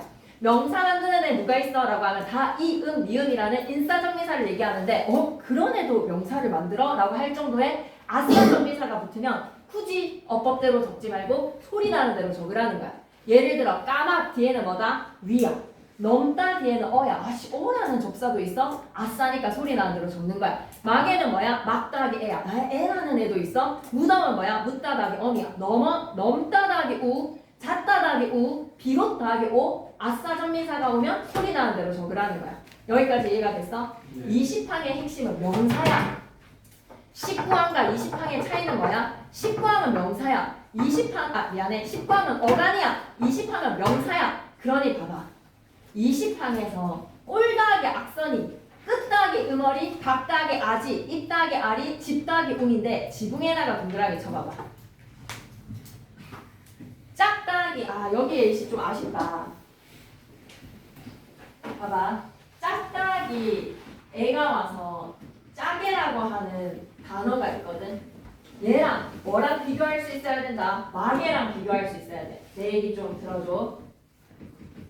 이거 두 개 차이가 똑같이 10항으로 보낼까 20항으로 보낼까? 라고 낚시질을 하면 달라.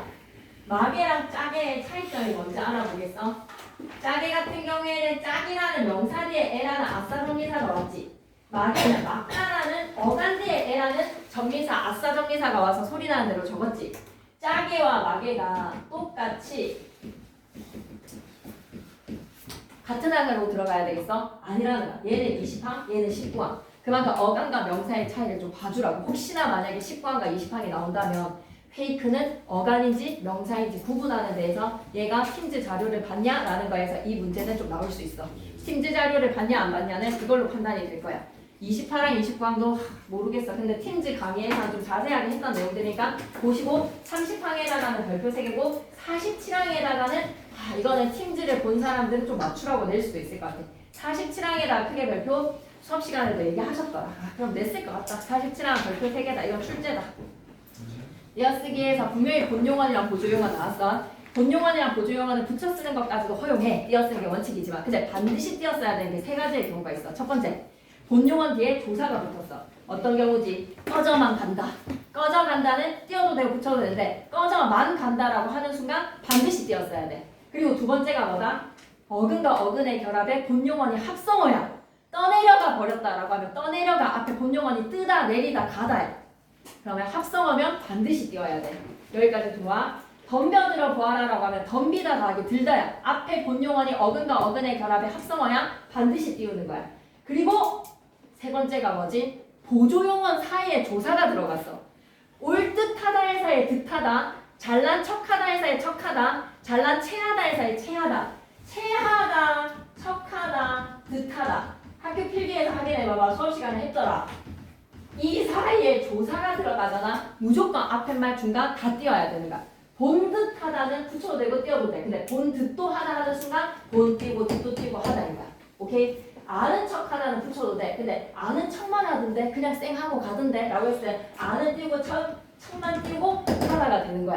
알았니? 네, 보조용어 띄어쓰기 시험 문제 냈을 것 같습니다. 수업 시간에 추가로 얘기하셨기 때문에. 그리고 206페이지, 207페이지는 이제 각자가 공부를 하는데 모르겠는 부분들을 쌤한테 물어봐 주시고, 그 다음에 C샵 삭잡잡 넣는 거 어떤 환경인지, 상대높이법의 1항 1 뭔지 모르는 사람들은 좀 많이 곤란하고, 의문형 어미에서 아계열과 오계열도 어민지 조사인지도 구분해야 돼. 어미가 오는 건지, 야, 씨, 이거 누구? 라고 했을 때, 누고? X의 고. 어미야, 조사야? 누구? 라고 했을 때. 누라는 대명사 뒤에 보니까 조사야, 어미야? 어미는 어간이 와야지. 밥 어디 가는 고? 가는 고? 라고 물었을 때 고는 어미야, 조사야? 가, 어간은 어미, 고, 어미. 의문형, 어간 어미. 근데 누구? 라고 했을 때 고는 의문 보조사. 니 딸이 가 라고 했을 때 딸이 가 라고 했을 때 가 조사야 어미야. 딸 가라고 물어보자. 딸 가라고 물어봐. 종가 니 종이가 해서 종가 예시지. 종가는 종이 명사이기 때문에 가는 보조사야. 알았지? 어미인지 보조사인지 구분할 수 있어야 돼. 어미인지 보조사인지. 다 안 되는 사람들은 영상을 잘 안 들었기 때문이라고 생각이 드니까 띄엄띄엄 공부하지 말고 처음부터 안 된 부분들을 딱 잡고 이제 공부를 해. 그리고 마지막 장 이게 나올 거야. 이민호 쌤이 다른 데에서 예시를 갖고 오지 않아. 30항의 예시는 무조건 이거야. 근데 만약에 30항의 1의 1인지 30항의 2의 1인지가 헷갈린다면 한자어가 이거라는 거는 좀 알아놓고 가. 그러면 그리고 한자어 하나의 표기는 사이시옷 결합되지 않는다는 것과 사이시옷이 결합된 한자어 한자의 결합에 횟수, 착간, 택간 이거 6개 안 외우면 좀 안 되겠지, 그지? 오케이, 끝.